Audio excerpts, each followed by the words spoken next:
Okay, hello.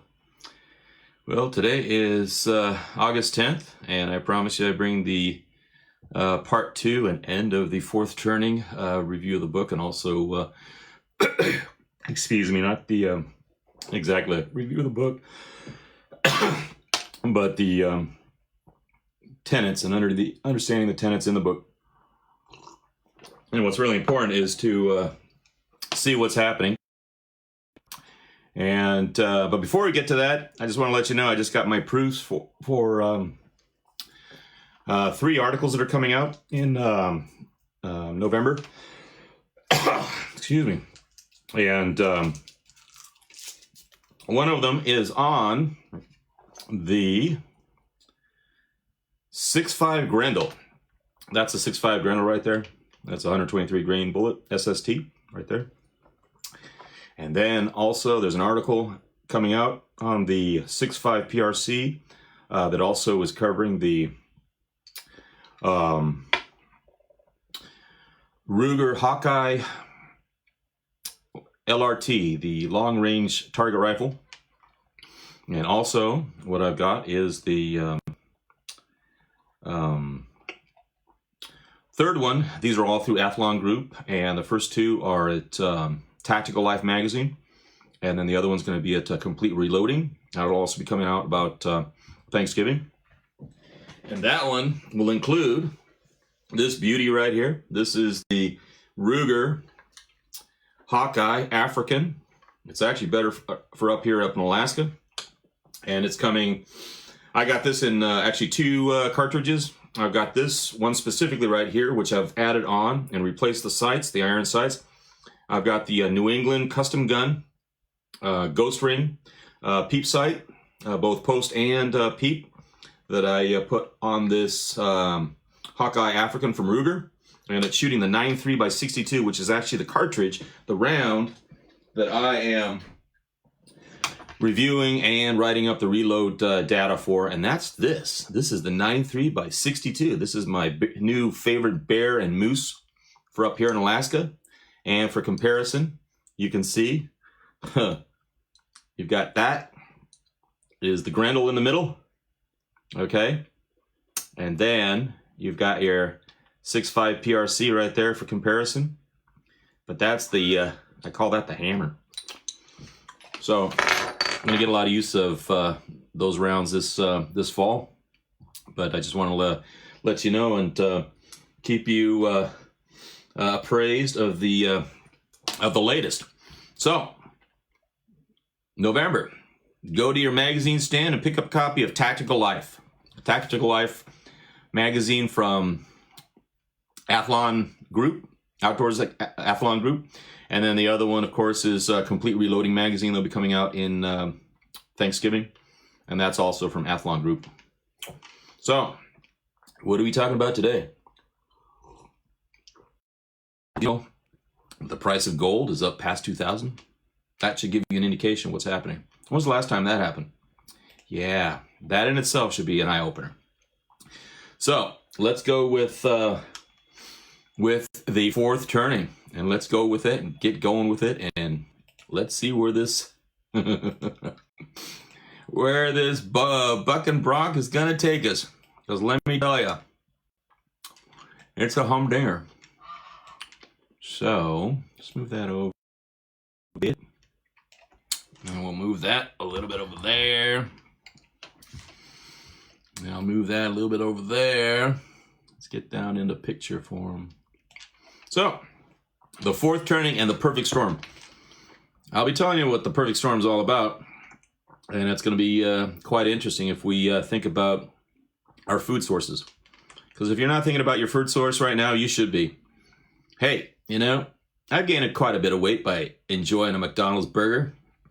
But why do I do it now? I do it now because I like to see how prices change. So what, about 2-3 months ago, I was getting a Happy Meal, or one of the Happy Meals, for like $6.75.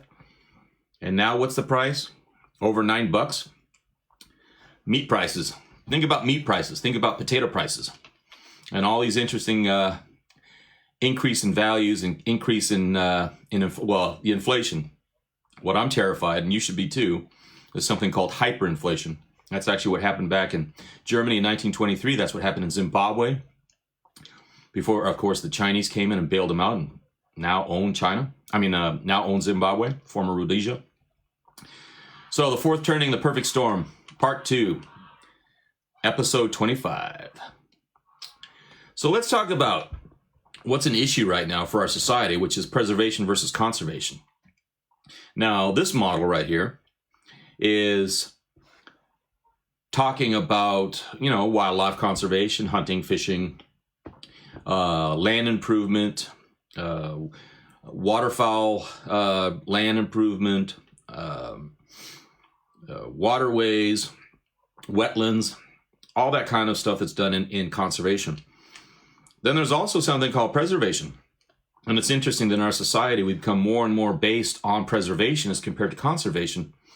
And preservation is the idea that things don't change. It's the idea that we can never let something die off, that we can never let some part of something die off. We have to save everything. Partly as a result of that, we have the situations occurring right now where we go into countries and bringing food where they can't support themselves, and there's a reason they can't support themselves, and that's because the population, let's say in this situation, humans, has grown outside of what can be supportable by the local environment, by the local food sources, right? That's the beauty of the global movement that people have enjoyed. But see, everything has a cost, and we're now seeing the cost of that. Because what's happening, what would have happened on a national level with each country independently, is now spread across the world. So anything that affects one country affects the other country.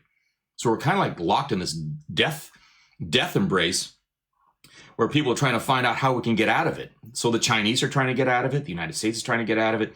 The EU is trying to get out of it. And within the EU, each one of them is trying to get out of it.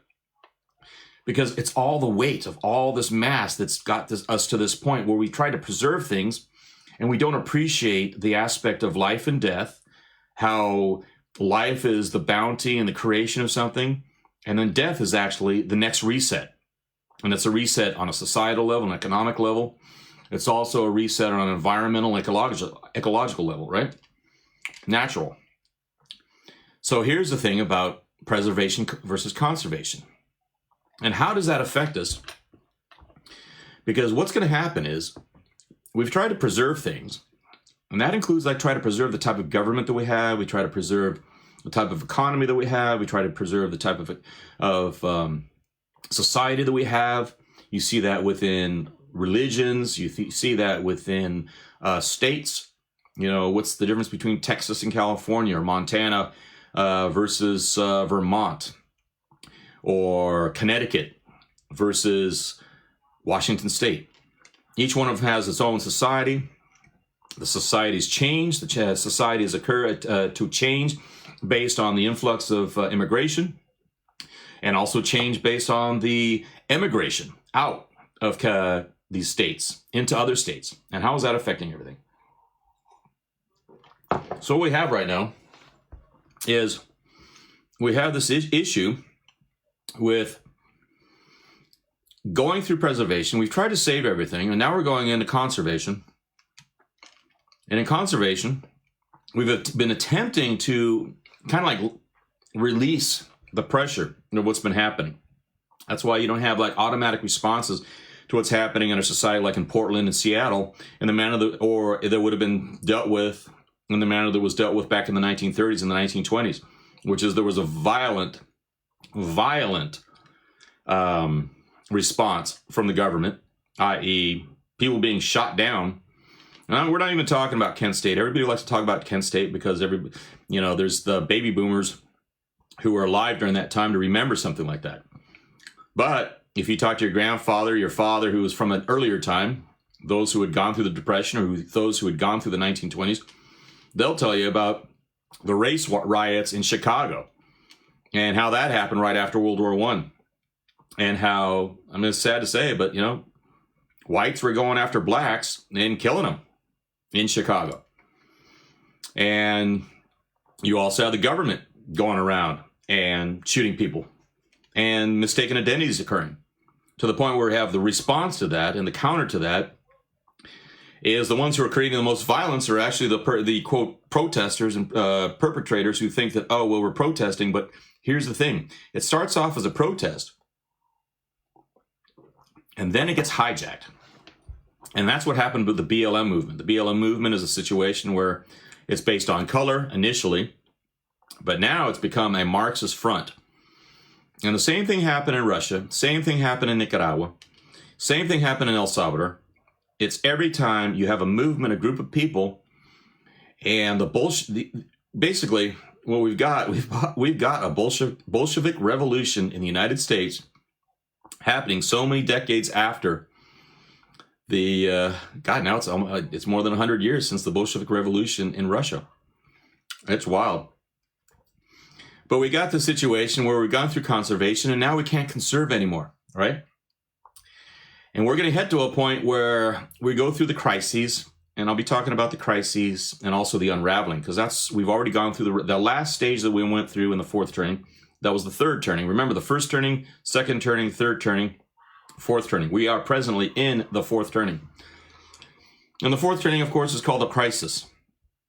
The previous one to that was the unraveling. And the one before that was the awakening. And of course, the awakening was what had happened with the 60s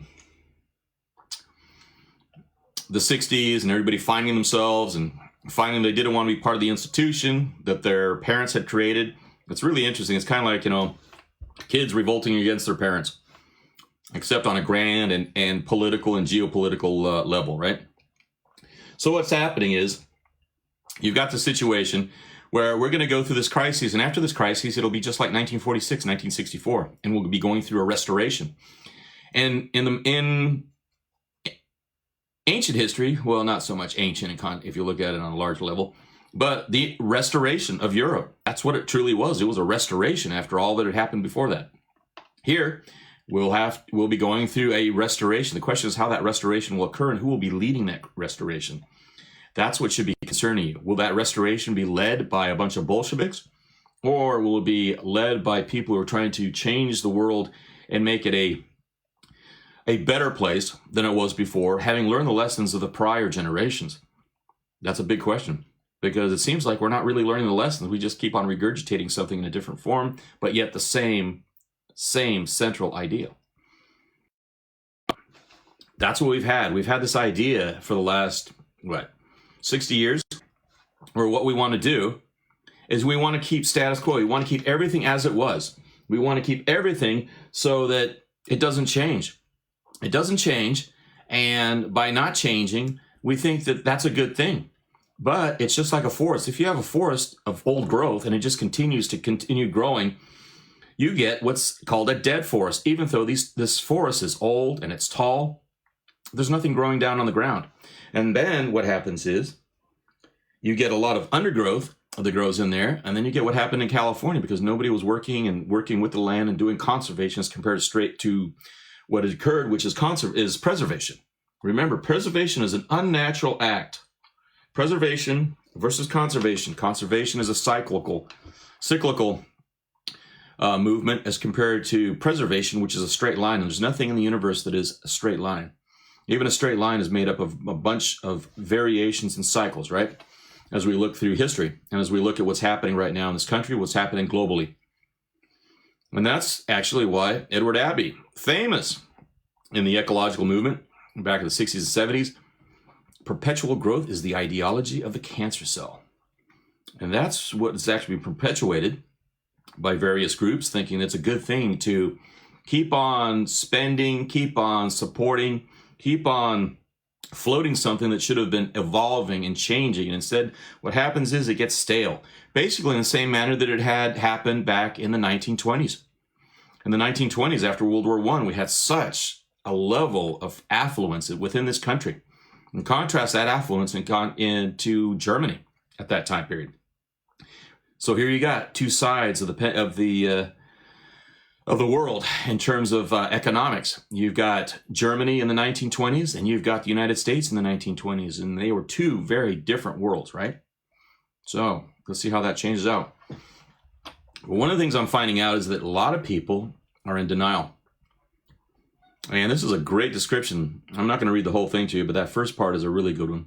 In the psychology of human behavior, denialism is a person's choice to deny reality as a way to avoid a psychologically uncomfortable truth. Denialism is an essentially irrational action that withholds the validation of a historical experience or event when a person refuses to accept an empirically verifiable reality. We know the economy is screwed. And if you don't know that, you're not paying attention. Because why in the world would people be getting bailout checks? Which is interesting because I was talking with a buddy of mine over in the UK. We went to college together. 2 points he brought up were very interesting. But just on the stats and facts, is he was telling me what it's like in the UK, which basically they are waiting for that next check from the government, and the majority of those in the UK are surviving on government checks. What happens when those government checks stop? Same question has got to be asked by people in the United States. What happens when those checks stop? Are we going to continue on a lockdown? The lockdown is basically preventing people from going out and making money, keeping themselves fed. Or are we being pushed further and further into a state-controlled society where your life and your life experience will be determined by the state? And I'll show you an example of where that happened before. And let me tell you, it was a bad, bad place. It was so bad they made a movie about it. And I happen to have been in that movie. If you read my book, The Bamboo Chest, you know what movie I'm talking about already. And you should be terrified. So let's talk about how people respond, because this is important for you to think about how you're responding to what's happening right now. Whether it's the COVID-19 and the effects of COVID-19 on the economy, how it's affecting what you're doing within your life, how you're stuck. Shoot, if you've got time right now to watch this whole show, and if you don't, come on back. It'll be residing over at YouTube at my channel named Treasure Quest Snake Island, the real story.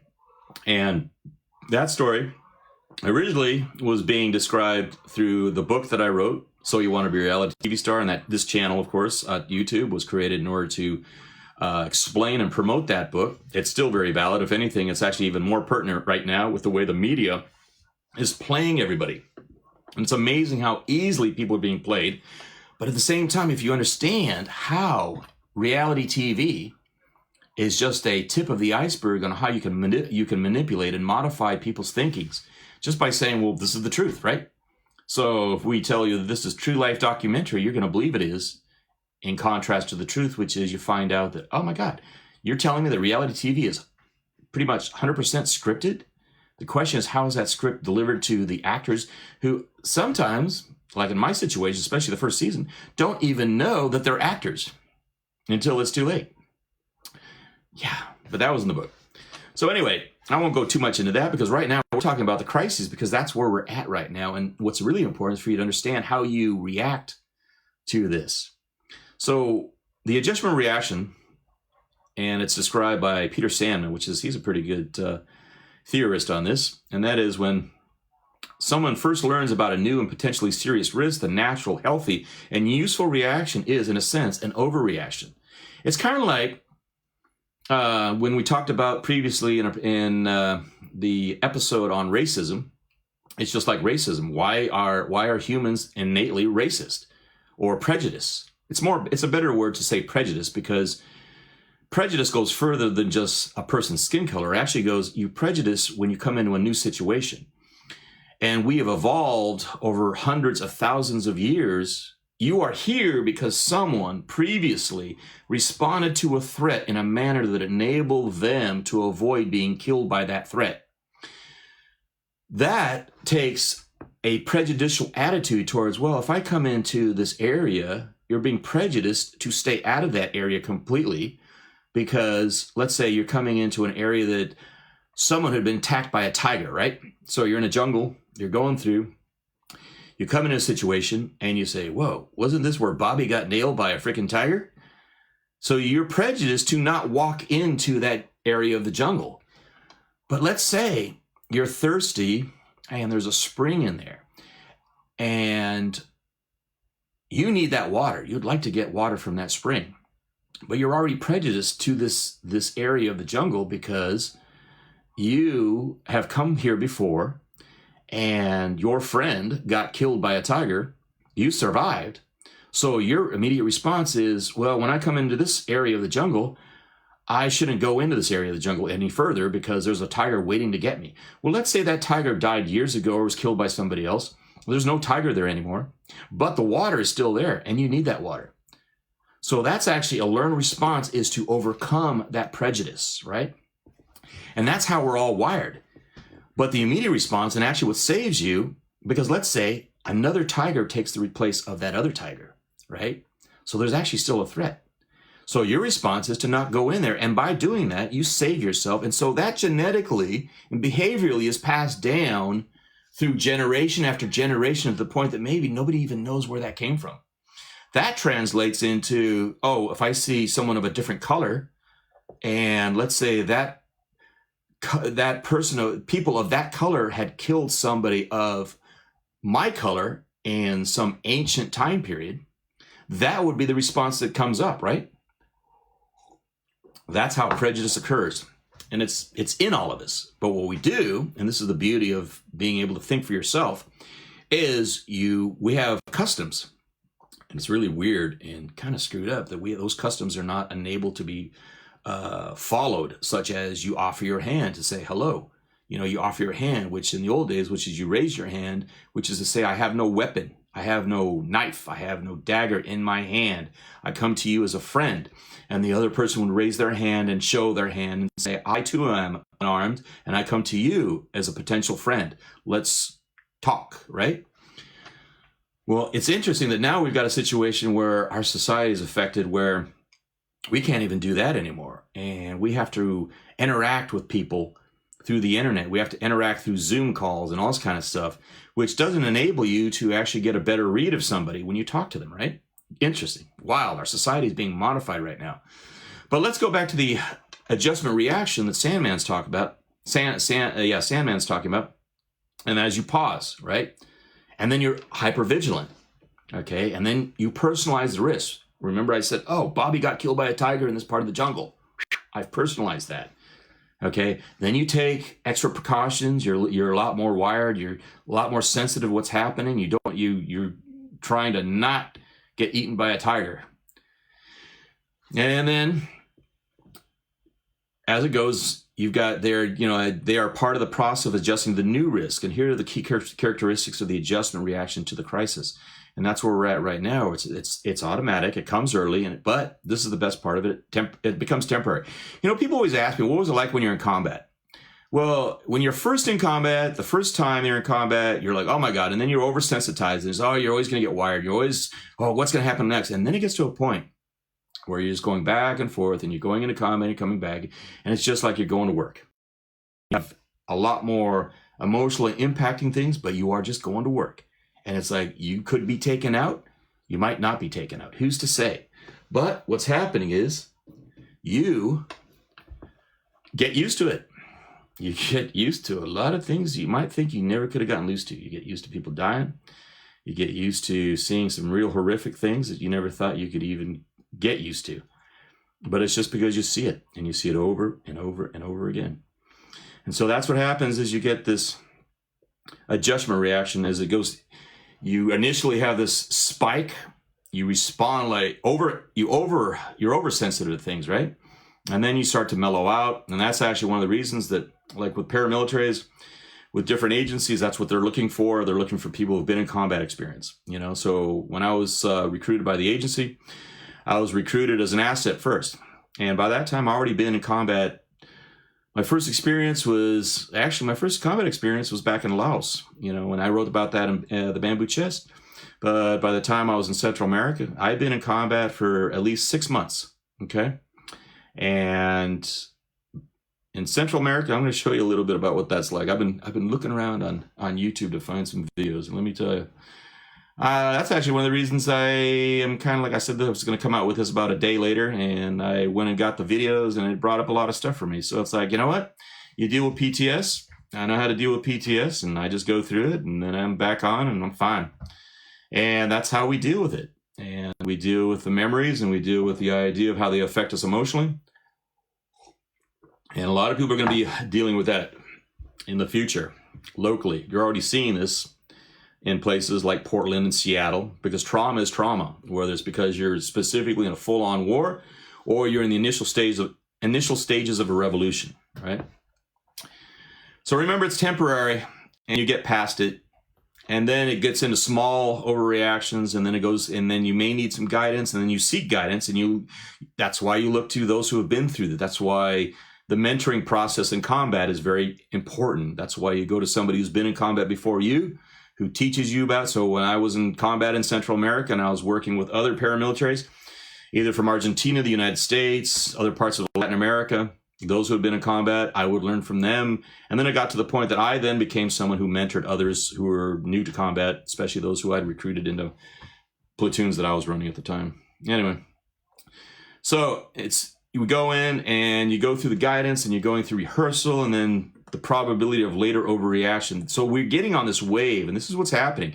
You're seeing this as we get into the situation in this crisis. Remember, we're in the fourth turning right now. So we're in this crisis right now, and we're being jostled back and forth. I mean, I've got family in the San Francisco Bay Area. So here, I have a family member who I've never seen a level of depression resulting from the fact that they opened up parts of the Bay Area, and then they closed them right back down again, right?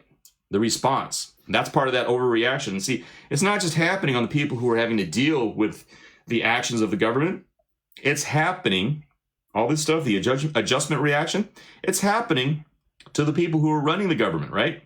Like Gavin Newsom and all these other people. So instead of like just being calm and letting it go through and realizing that you're going to have a spike in cases, they respond with an overreaction. And so now you've got people who are worried even further about how they're going to make their payments. And what was it, like last month? 32% of Americans did not pay their house payments last month. Again, you hear my geese. And this time I got to be sure that I don't have a bear coming down. And that's actually why I've got my 9.3. And let me tell you, if you want to put something big down that's got teeth, this is the rifle. 9.3 by 62. Otto Bach was a good cartridge designer. Anyway, so let's go back. So here we got issues that are going to be coming, and they're already happening, which is food lines, right? So we got food lines coming in, and the food lines are going to get bigger. And this is what I'm cautioning to, because as I look at the food lines, let me read you a little part, because remember I talk about this book right here. If you haven't got a copy of this, get a copy of this, 5 Acres and Independence, written by M.G. Keynes. And let's see, on the original printing, I told you, it was...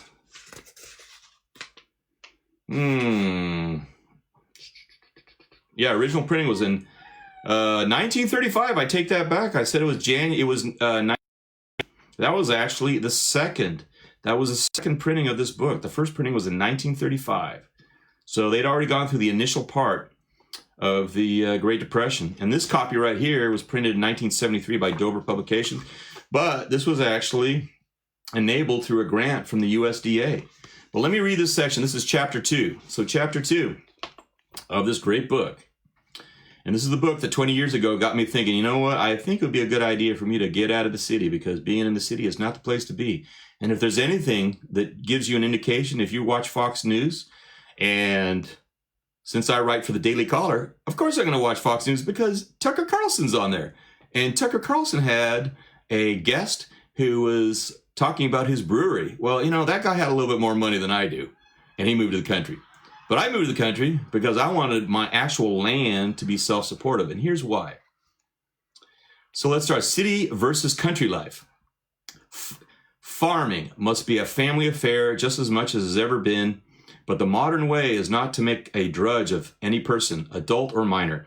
The work of the farm demands system and departments. Each person who is required to perform any of the labor should have it so shaped that it will stimulate energy, sense of responsibility, and love for the calling. That was by C.C. Bowesfield, being quoted in Wealth from the Soil.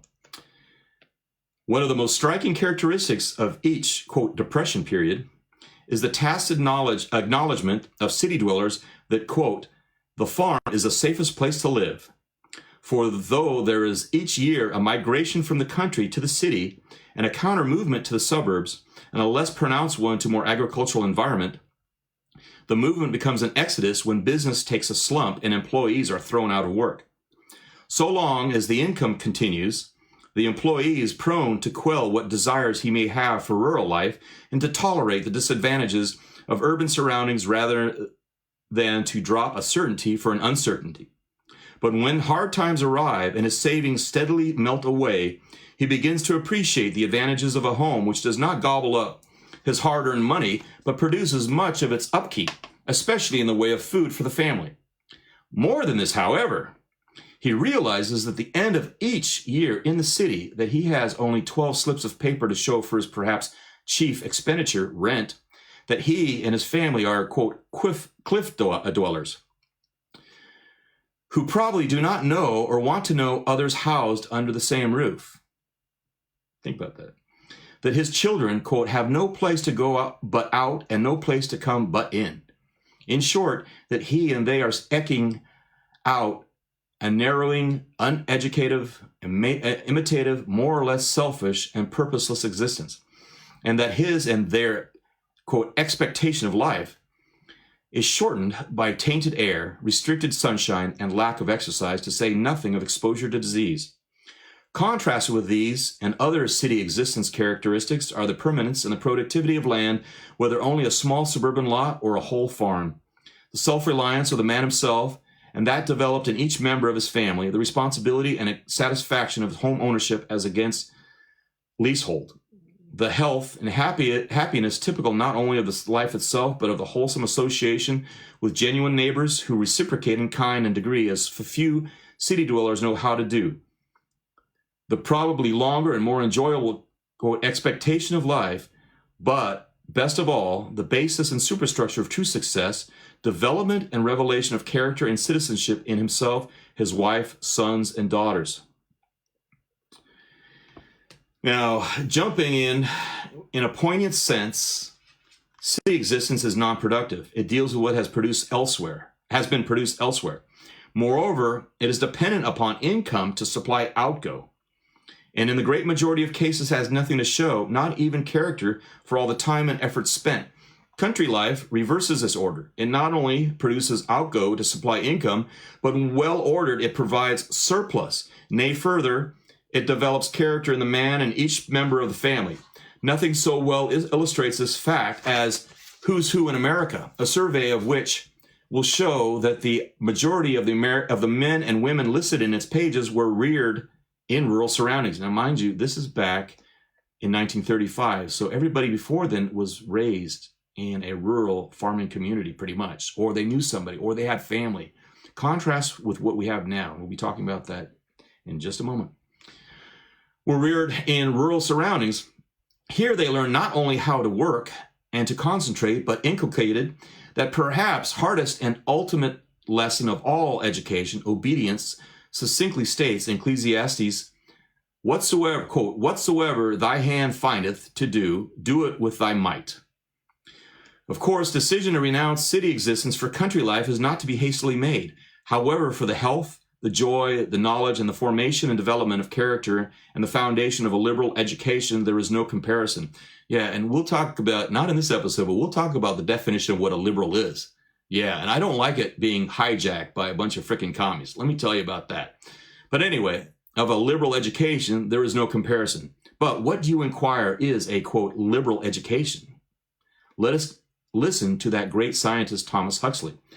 Quote, that man has a liberal education who has been so trained in youth that his body is the ready servant of his will and does with ease and pleasure all the work that as a mechanism it is capable of, whose intellect is a clear, cold logic and engine with all its parts of equal strength and in smooth working order, ready, like the steam engine, to turn to any kind of work and spin the gossamers as well as forge the anchors of the mind, whose mind is stored with the great and fundamental truths of nature and of the laws of her operations. One who, no stunted ascetic, is full of life and fear, but whose passions are trained to come to heel by a vigorous will, the servant of a tender conscience, who has learned to love all beauty, whether of nature or of art, to hate all vileness and to respect others as himself. End quote. Where I ask, can a boy or girl acquire and develop such qualifications so well as on a farm, well managed by loving parents who are enthusiastic business and domestic heads of the enterprise, and who explain and insist upon obedience to the laws of nature as well as those of the land, and who live in harmony with their neighbors? And that's the thing about it. So if you get a chance, as a matter of fact, I highly recommend just go get a copy. There's going to be a link on YouTube. I have links on all my episodes in the first comment, and also in the description at YouTube. So all you got to do is click on it. It'll take you right to the book. Get a copy of this book. Read this book. I don't care if you're in downtown LA, downtown San Francisco. If you're in freaking downtown Portland and Seattle, you're probably screaming for a book like this right now. Get a copy, read this book, and make your plan. My job right now is to help get that plan going. Because if not, you're going to be stuck in an urban environment, and you're going to be having to go get your food from a food line. Because if you're not able to work, because you're not able to get out and work, and maybe if you're lucky, you're working from the internet, like I do, because I write my articles and I send them over, but I go outside. But I also live in Alaska. And except for visiting villages, prevented from doing, as a matter of fact, if I have a plane and I fly my plane into a village, they'll actually come out with guns and tell me I can't go in there, because we're kind of sensitive to epidemics in Alaska. If you know the history of the native communities and how they get wiped out by epidemics, even now, you'd understand why they don't like people visiting. So kind of interesting, kind of like the movie Deliverance in a whole different way. Alaska, the Alaska version. But anyway, so food lines. Start thinking about how you can either, if you're stuck in the urban environment, you got to really get thinking about doing urban gardens. And what's going to happen, like they did in the 30s, is that cities actually opened up parks. Did you know that? How many people know that in the 30s they opened up parks and enabled people within certain neighborhoods to go over and cultivate those parks and remove the lawns that they had out there and replace them with food? They were raising their own food in the cities, and people were moving dirt up on top of high rises so that they could get the sunlight and rain down on those city gardens, urban gardens on top of rooftops. That's where we're going, and you'll see why. So, seasons of a nation. Let's go back to that again. Remember, the first season, spring. First season is the first turning. First turning is the high. That's when you got this idea. You're gonna design and describe what your coming year is going to be. Your coming season is going to be. So you're disking, you're tilling, you're planting, you're out bucking and splitting wood that was cut in the winter. Remember, you're killing trees. Death, that happens in the winter. So in the summer, you then go. That's what was the awakening. That was the second turning that we had in this country. That was from 1964 until 1984. After the assassination of John F. Kennedy, the killing of someone who represented the GI generation and the ideals of the GI generation. I was watching this movie. I'll show you in a sec.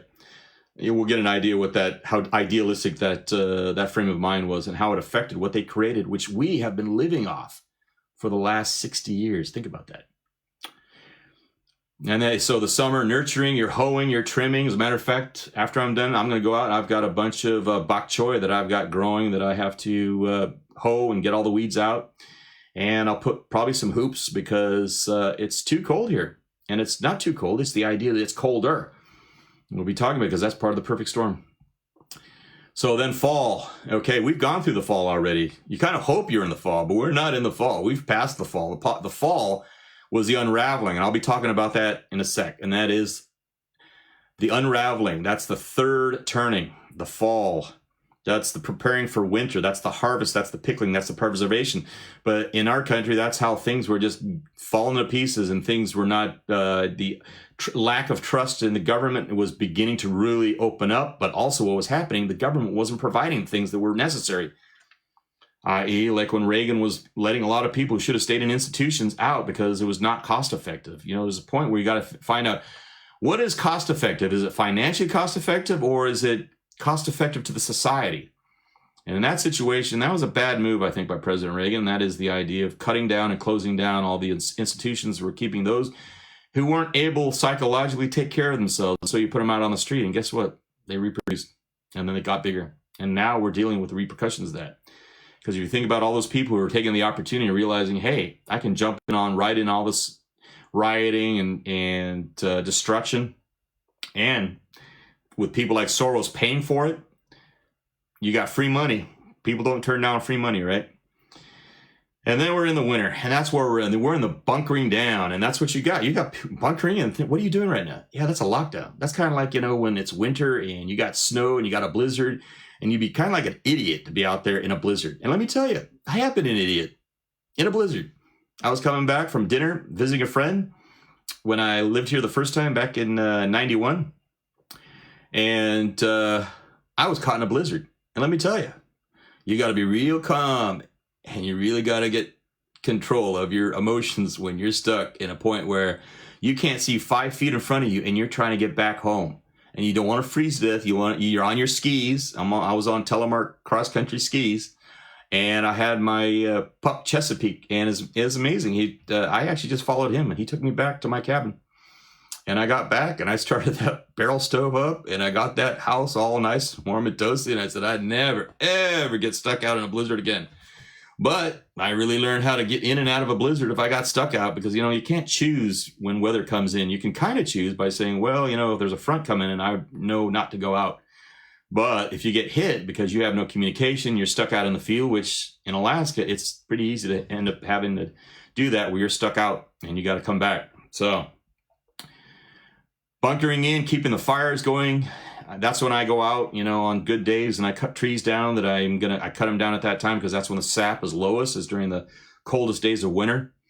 And I either drag them out across the snow at that time, either the snow machine or the ATV, or I leave them there and I drag them out after the snow moves out, and then I buck them up and I split them again back into the spring and get them drying over the summer so that they're cured for the burn of the following winter, right? Okay. So that's what we're talking about, the third turning and the unraveling. That was 1984, 2004. That was the fall. Fourth turning. And that's what these two are about. This is what part 2 is all about, is third turning and fourth turning. So let's talk about the third turning, the fall, 1984 to 2004. That was the unraveling. Things began to fall apart. Hippies became yippies. Remember, that's when all the hippies traded in their love beads, and they still smoke pot. But they traded in their love beads and their tie-dye. They only brought them out on weekends when they had barbecues at their really nice, expensive houses they were buying, because they become yuppies and they were investing in Wall Street. They were taking their degrees and making a lot of money. And then it became not what you can do for your country, but what your country can do for you. And everybody's asking for the government to do everything for them. And that's why we're at where we're at now, which is the total contrast of the GI generation, the GI generation was what created the world, and the government was only there in order to assist and help administer the decisions that were brought about through the decisions of the people, of the citizens. And the corporations were smaller then, they weren't global, and they were more nationalistic, and so they thought more of the citizens of each country, more so. So you had American corporations who thought more of American citizens than they do now, which now, i.e. Microsoft and Nike, they don't think of the American people. They think about how much money they can make through the slavery that they can get out of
There we go. And voila. We're back again. Is that good? Okay. So, here we go. Sorry about that. Got a blank out on the phone. I'm using my iPhone as my camera, which gives you a better picture. But it's been popping out of late. So, things are falling apart. We've got the situation with the Wall Street, the bailouts. Remember, 1989 was one big point. Then we had 2000, another big point. Bailout again. And frankly, I'm surprised we made it through the 2000 one, because that actually should have been the moment that would have been kind of like the 1929 for my generation, our generation. But instead, it ended up being just another bailout, and it was to keep the status quo. Remember, preservation. The problem with preservation is that when you have preservation going on, what happens is that the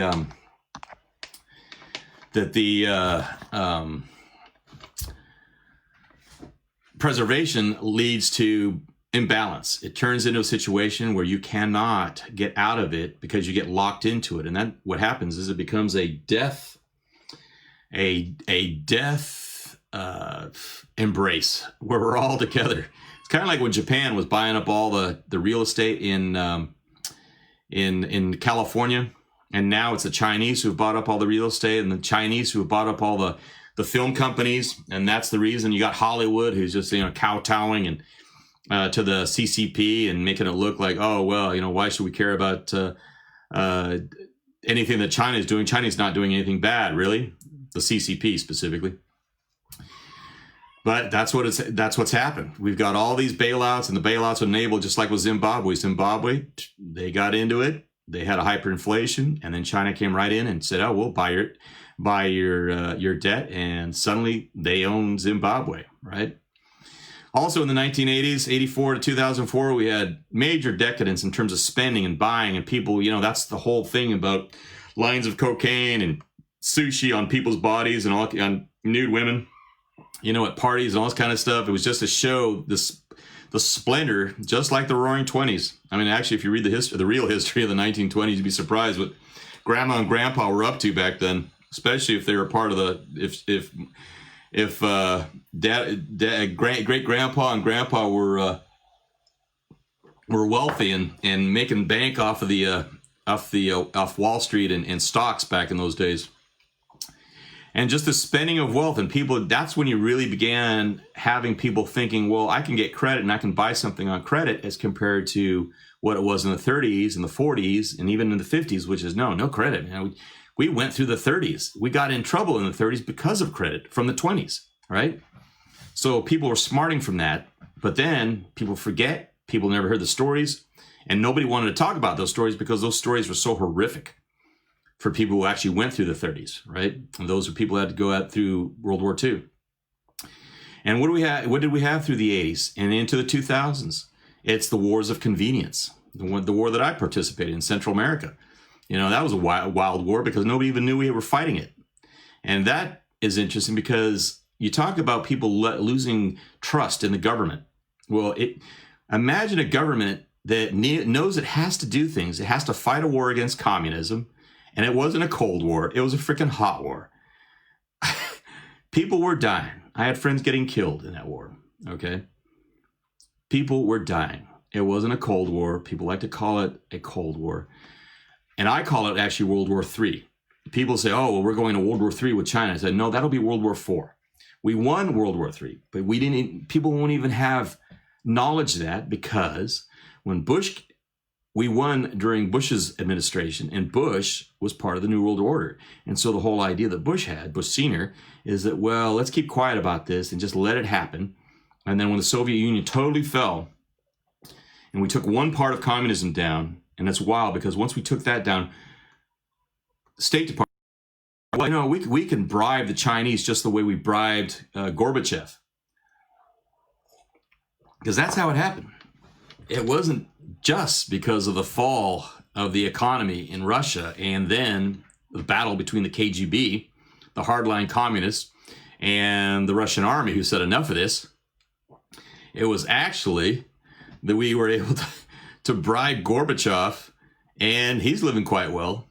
You know, take care of the leaders. They'll move aside. They'll enable the shift in government. And that should be concerning to you, because that could happen in this country where, let's say, I don't know, someone who can't even remember the American Constitution and refer to it is going to run for president. He comes in, suddenly he's found to be unfit for presidency, and they remove him. So, yeah, during that time, we had avoidance of real hot wars, even though it was a hot war. I mean, when we say hot war, we're talking about a nuclear war. But it was a hot war in terms of conventional warfare, or actually unconventional warfare, if you're talking about what we're doing with the Contras in Nicaragua and in Afghanistan against the Soviets directly. And then basically you had Desert Storm. That was just a convenient war, and that's actually led to what we have now. So, hey, the secret wars. So, there's Boss Man, Bill Casey, my generation's Wild Bill Casey, as compared to the prior Wild Bill, who was not even CIA, and they never brought him in because he was OSS, the founder of Wild Bill Donovan. But that was the CIA's Wild Bill Casey. And Reagan during that time. So the secret wars, preoccupied with stopping communism in Central America, with carrying the T-shirt. Oh, and there's Adolfo Calero.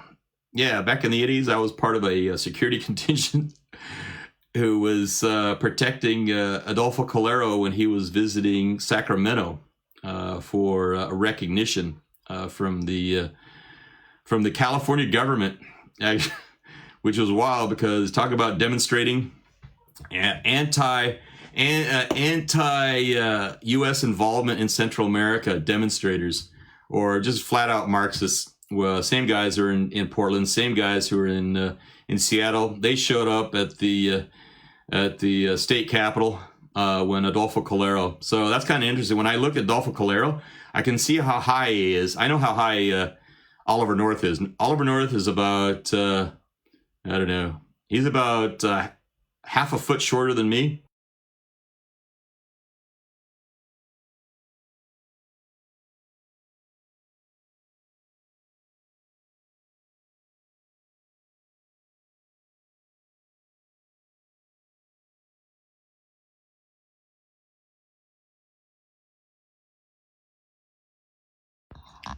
You've got Ollie North right there. Boy, talk about somebody who's definitely benefited financially from his experiences with being called by a congressional hearing. And then you got President Reagan, and there's another one down there. I forget who that is on the left, but you got Adolfo Calero, and then you've got President Reagan, and then on the right, actually out of the frame, you've got Ollie North again. So that it's interesting to look at that, because I personally know how tall Oliver North is. I personally know how tall Adolfo Calero is. He's about like 2-3 inches taller than me. So Reagan is pretty freaking tall. If he's about if that's an indicator, he's probably a 6'1". I'm 6 foot. So that gives you an idea. But anyway, so that was the time period during the secret wars. And the reason it was a secret war, and this is what's so appalling, is that we had gotten to the point of having gone through the 60s, and Reagan did not want to have another Vietnam. So we're fighting a war. We're trying to get supply through Congress and not receiving supplies we needed in order to fight the Sandinistas. And we're fighting the communist Sandinistas in Nicaragua because they're just another arm of Fidel Castro's attempts to take over South America. In the previous episode, I talked about that, which he succeeded by buying the vote. That's how he got Lula in. That's how he got Chavez in. That's why he got Correa in my mother's country of Ecuador. That's how he got he got Daniel Ortega back in. I'm blown away because that guy, his own stepdaughter, was calling him a pedophile. And so he becomes president again. That's wild. Nobody cares. So with that, we go into the next one, which is, here, I wanted to give you a little spice of what it was like in my time in El Salvador. So I found this on yeah,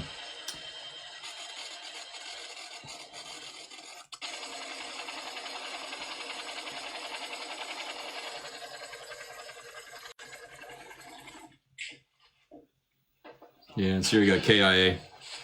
So this was during the, I'll stop this for a sec so you can hear what I got to say. So that fighting was in El Salvador at the, it was the Tet San Salvador.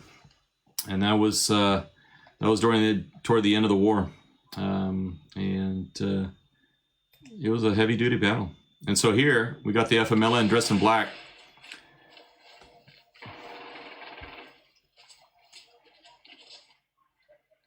So these guys are FMLN. So these are the comunistas. And the way you can tell, partly not just the black pajamas, like the black pajamas with the black pajamas with the like the VC back in Vietnam, but also by the AK-47. So look at the AK-47s. This is, see, originally in the war, what was happening is that Fidel Castro and the Sandinistas and the FMLN, they had this deal going where the weapons that we left in Vietnam were purchased and shipped over to at the request of Cuba, and shipped to Managua and to Nicaragua, and then they were smuggled across. And I've got a picture of me when I was doing arms interdiction, or assisting in arms interdiction in the Gulf of Fonseca. Learning about the Salvadoran Navy SEALs.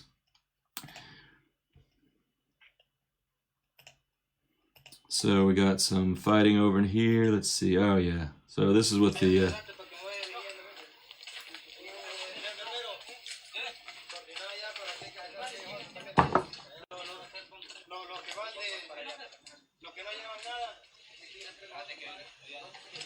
And this is one of the commandos. I think this is the. I don't think this is Atlacatl battalion. It was actually one of the. I was actually the base that was attacked in '86 when we had a base overrun.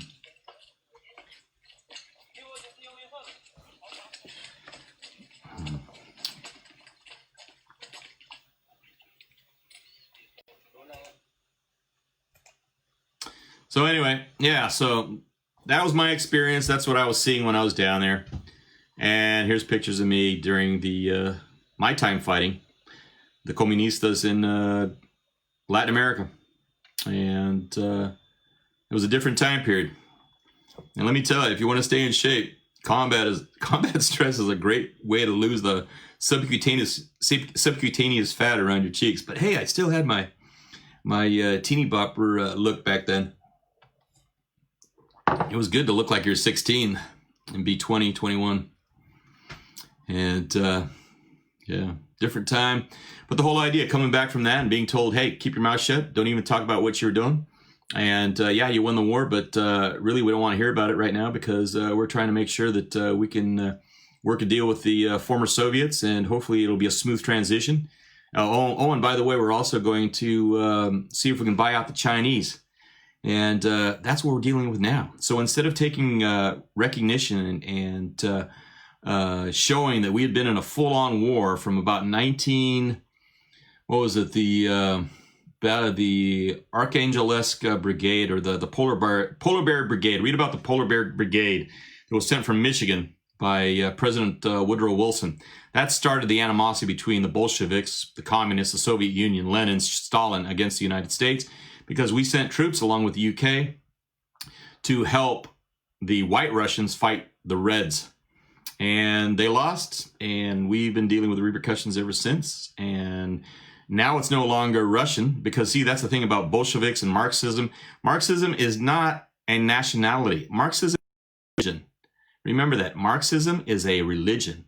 And that's the reason they try to take out every other religion, whether it's Buddhism in Tibet or in China or Christians or Jews. The only ones that they have a connection with right now, Marxists, is with the Muslims.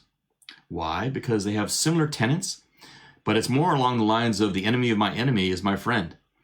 But when and if communism takes over totally, Islam will not be protected either. because it's a conflicting religion. Remember, communism, Marxism, these are religions, and people who are willing to fight for this. There was a really interesting description of what was happening in terms of communism and why somebody will go and fight for an idealism as compared to facts. Because the fact is, if you really look at what's happening in the United States, we live and experience a whole different life and world in contrast to other people in other worlds. And that's the reason that people come to the United States as refugees, right? I don't see refugees running off to other countries. I do see wealthy people right now running off to other countries, but that's more like rats leaving a sinking ship. That they're the ones who freaking blew the hole in the hole out of their own personal greed, right? Wow. So that's what we got happening right now. And that's a situation where we're looking at the world in which we're at as a result of secrets being kept. And that's actually one of the reasons I talk more about what I did in Central America between 85 and 90, because keeping quiet about that has enabled communists and others to talk about, there were atrocities committed in Central America and all this kind of stuff. And I said, well, name a war that there wasn't any atrocities committed. What's important is to realize what's going to happen after that war, because wars are bloody, and you haven't seen anything yet. If we get into a civil war in the United States, it's going to be horrific. Because what I have learned from Central America, where I was with those who are fighting against their own brother, literally their own family, their own brothers, their own cousins, their own uncles, their own nephews. When it gets to that level and they're willing to fight and pick up a gun, knowing the idea that you might have to send a bullet down towards a relative, that's a horrific thought to go through in your mind, and to actually go through that experience for years. Think about what's happening in Central America. Think about what's happening right now, throughout the country, throughout the areas of Central America, Mexico right now, the cartels. It's a what's a good way to describe it? It's an insurgency. It's another type of insurgency. It's based on cartels. These cartels have taken over areas. They are now the new government. They're providing medicine. They're providing security. They're providing the things that the government is supposed to provide. See, the government is only to provide security and assist in administrating things, and also, hopefully, if you've got a good government, prevent people from being turned into slaves, as what happened in this country back in the 1800s by various corporations, logging corporations, railroad corporations, mining corporations. Thanks, Ben.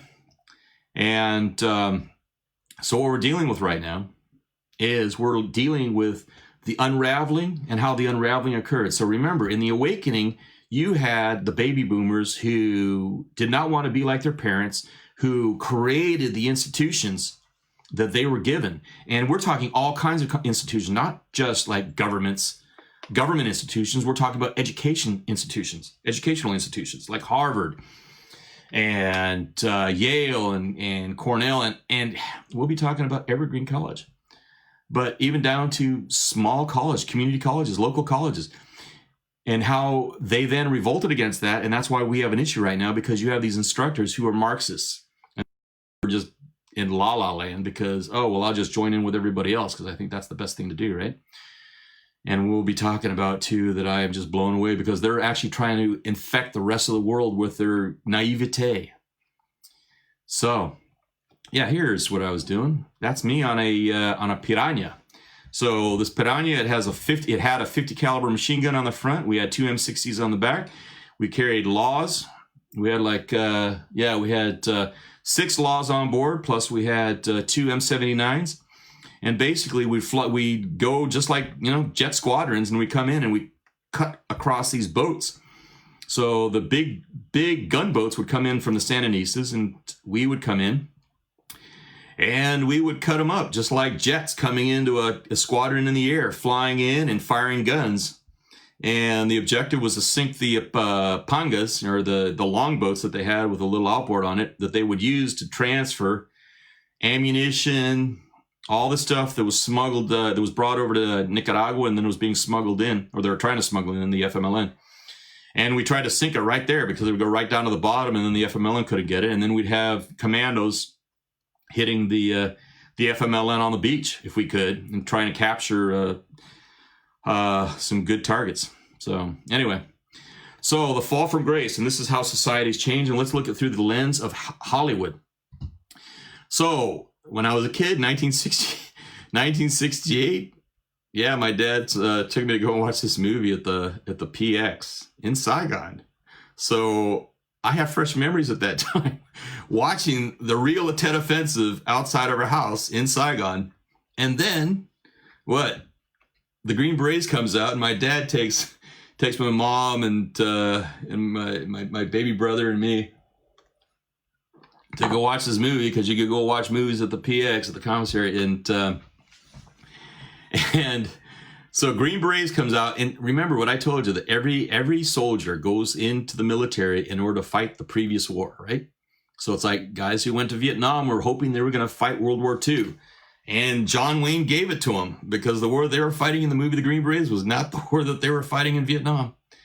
Then we get to Oliver Stone's interpretation of Vietnam, and that's in the 80s, right? So this is part of that unraveling, and that assists two things. One is those who are working in the government, depends on their attitude and their patriotism or their allegiance to their institution. Are they there because they really believe in what they're doing? Like the guys who were there in government, say in the 50s and post-war, saying, wow, I'm going to go into State Department because I think I can make a change in the world.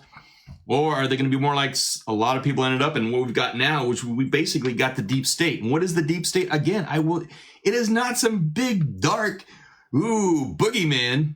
It's something as banal as some freaking cubicle slug sitting in his desk, begging and praying to get through to retirement so he can go fishing or move to his country home, out in Vermont or New Hampshire or wherever he's got it, just so he can get out there. Or like with Bill Colby, going out to get his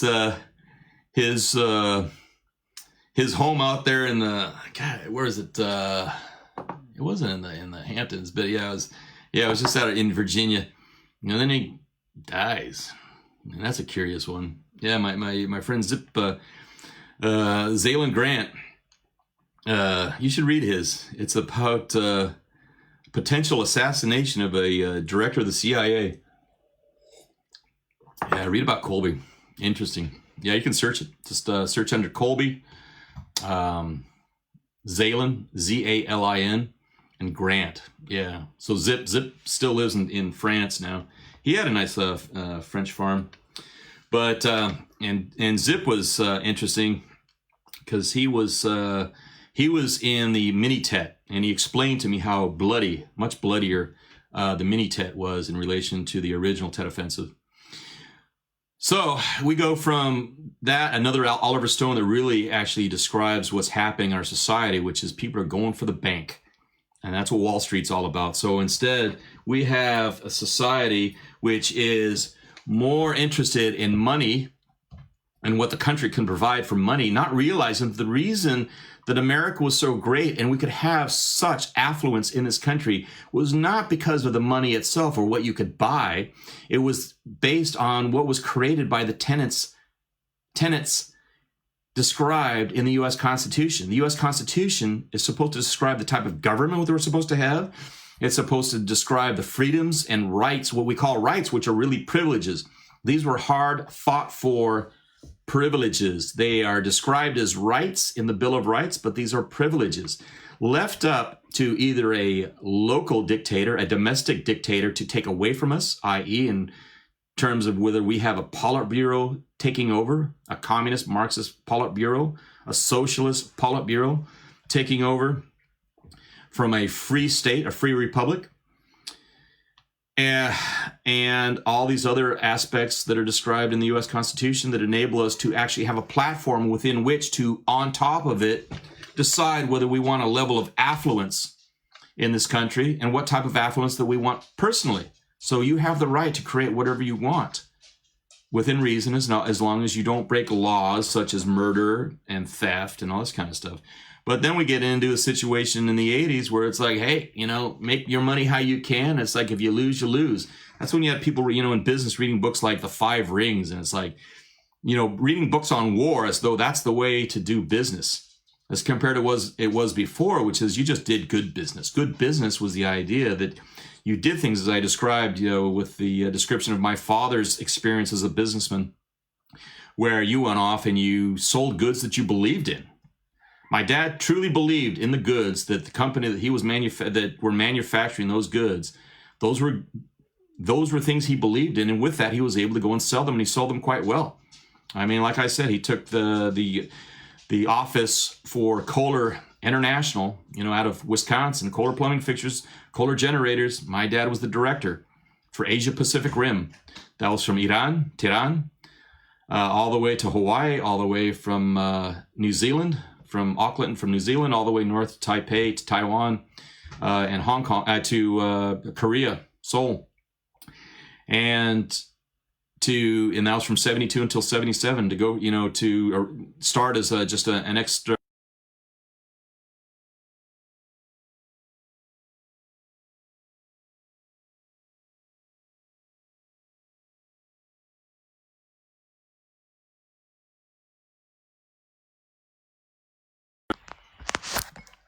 Dang, this thing is beefing out.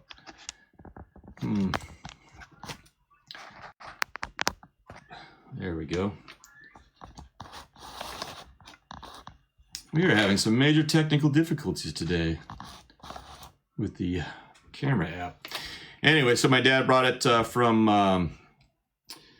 over in the from the home office up to a high-rise floor in a large office on Orchard Road in Singapore, right? So compare that with what we have now, which is basically, there's no identity with an American company. But it's funny because people are still trying to sell the idea, well, it's an American-based company like Nike or Microsoft, yet everything is created, everything is done over in China, produced in China, and sold to Americans. That's where we have the conflict right now. Everything's been flipped over to where we are right now, where it's just, you don't have identity with production and purchasing efforts and all this stuff happening, right? So that's one of the things we have to watch out for. And at the same time, it's crumbling. It's crumbling, and it's crumbling because it's from the inside out, and that's because of certain things. So this is where I'm starting to talk about the Weinsteins. So who are the Weinsteins? I'll give you a flash in a little moment right here. There they are. That's Heather Heyer and Brett Weinstein. And they're proposing something very, very interesting. But let's get into them in a moment, because let's go back to the idea of 1946 to 64. And I was watching this movie last week, and it's a great movie to watch. It's fun, but it is one of the most idealistic movies I've seen in a long time about the American ideal. And it's set on the Snake River in Wyoming. And it's called Spencer's Mountain. You can watch it it's on Hulu. It's on Hulu right now. And watch that movie. And watch it from a demographic, as you're looking at society and from an anthropological point of view. And look at how you have this idealism being put forth in Spencer's Mountain. It's interesting. This movie came out in 63. I wasn't clear on when it was produced. So that means it was actually produced by 62. So I'm assuming that John F. Kennedy was still alive by the time this film had gone through post-production and was it was done and it was about to be released. But if this movie came out in 63, when you had the idealism of John F. Kennedy still there, but then he was assassinated, and then this movie came out in 63 also. Think about the effect of that. But what's really important is to see what this movie is capturing. It's not capturing the 60s. It's not even capturing the late 50s. I mean, part of it is. But what it's really capturing is the attitude of those who came back from World War II in 1946 and were making a new country and a new world. And that's where that came from. Remember, these people had gone through the military.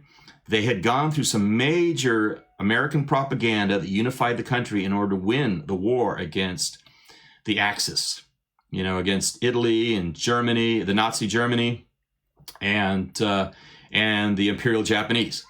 So to come from that into where we are right now, and this is what's mind-blowing, is that the Weinsteins are proposing Unity 2020, and why I find this horrific. Because this is the same ideology, this is the same university ideology that you come about because you've never experienced the real world. Your whole life revolves around an institution, an education institution. You've never had any experience outside of university. And even, let's go over there right now. This is the thing they're pushing, 2020, Unity 2020. It's the dark horse. So go over and watch their shows. Listen to them speak. Listen to them talk about this, and then look at the people that they interview.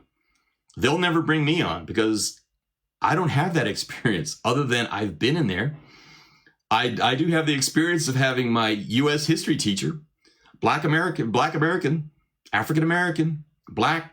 Here I am, a white kid, and I'm in his office, and he says, "Hey, see, because I'm a returning adult student. I'm not a kid student. I'm a returning adult student, and I'm pro Second Amendment. And imagine that.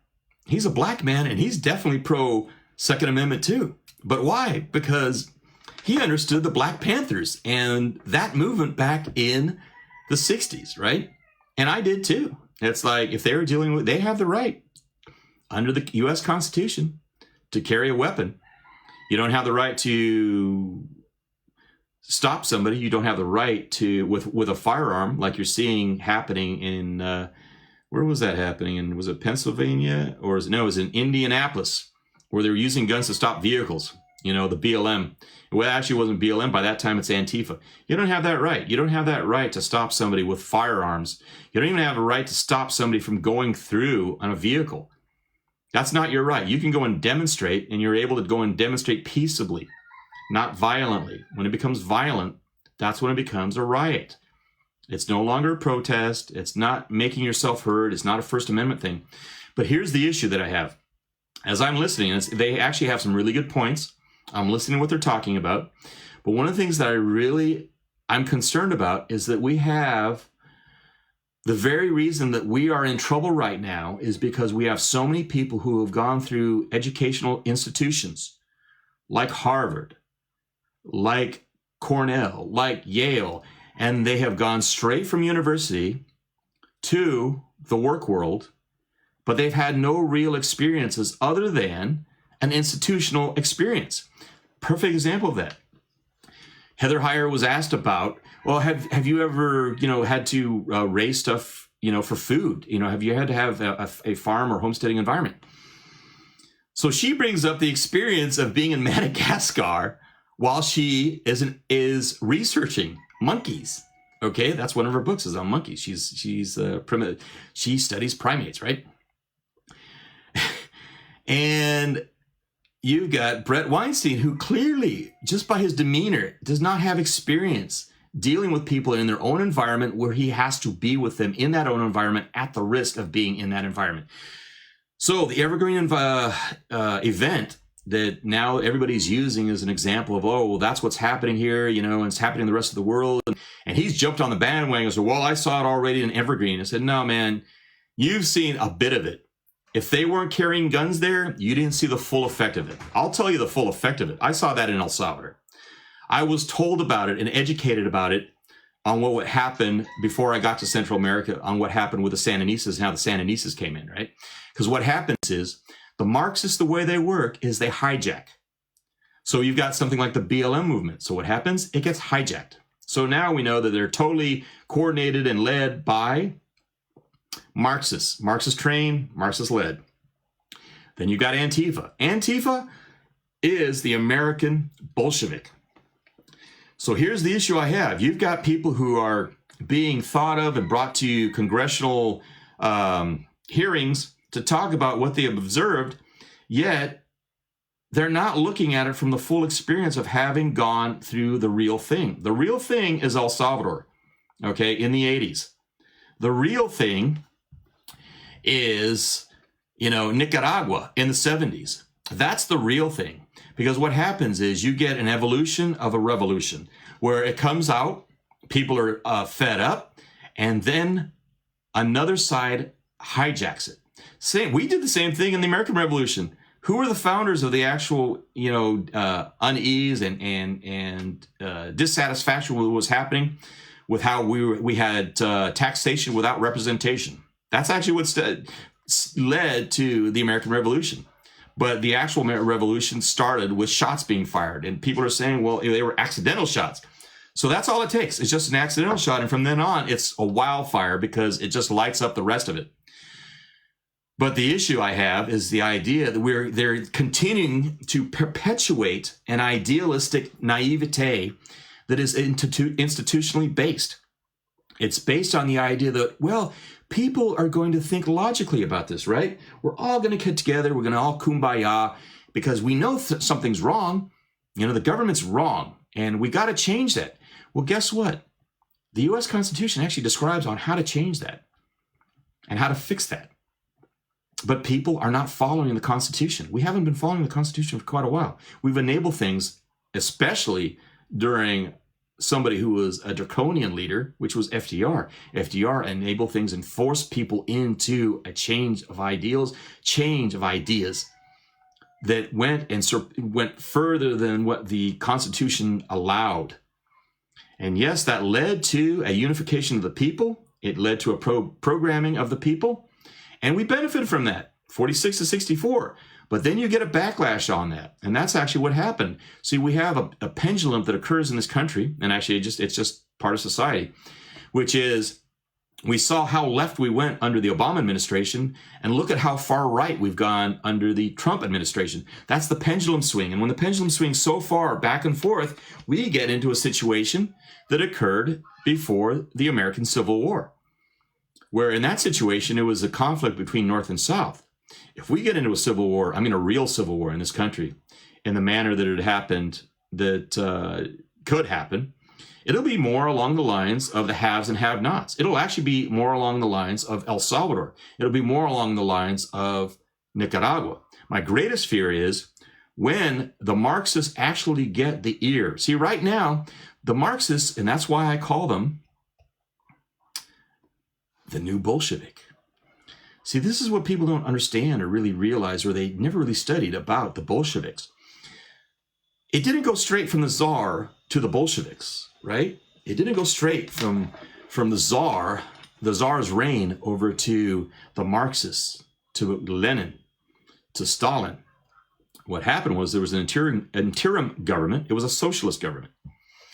And that's actually what enabled, or helped Lenin's ideal that, the doorway, as he's been quoted as saying, is kind of along the lines, I'm paraphrasing, which is that socialism is the doorway through which to bring communism.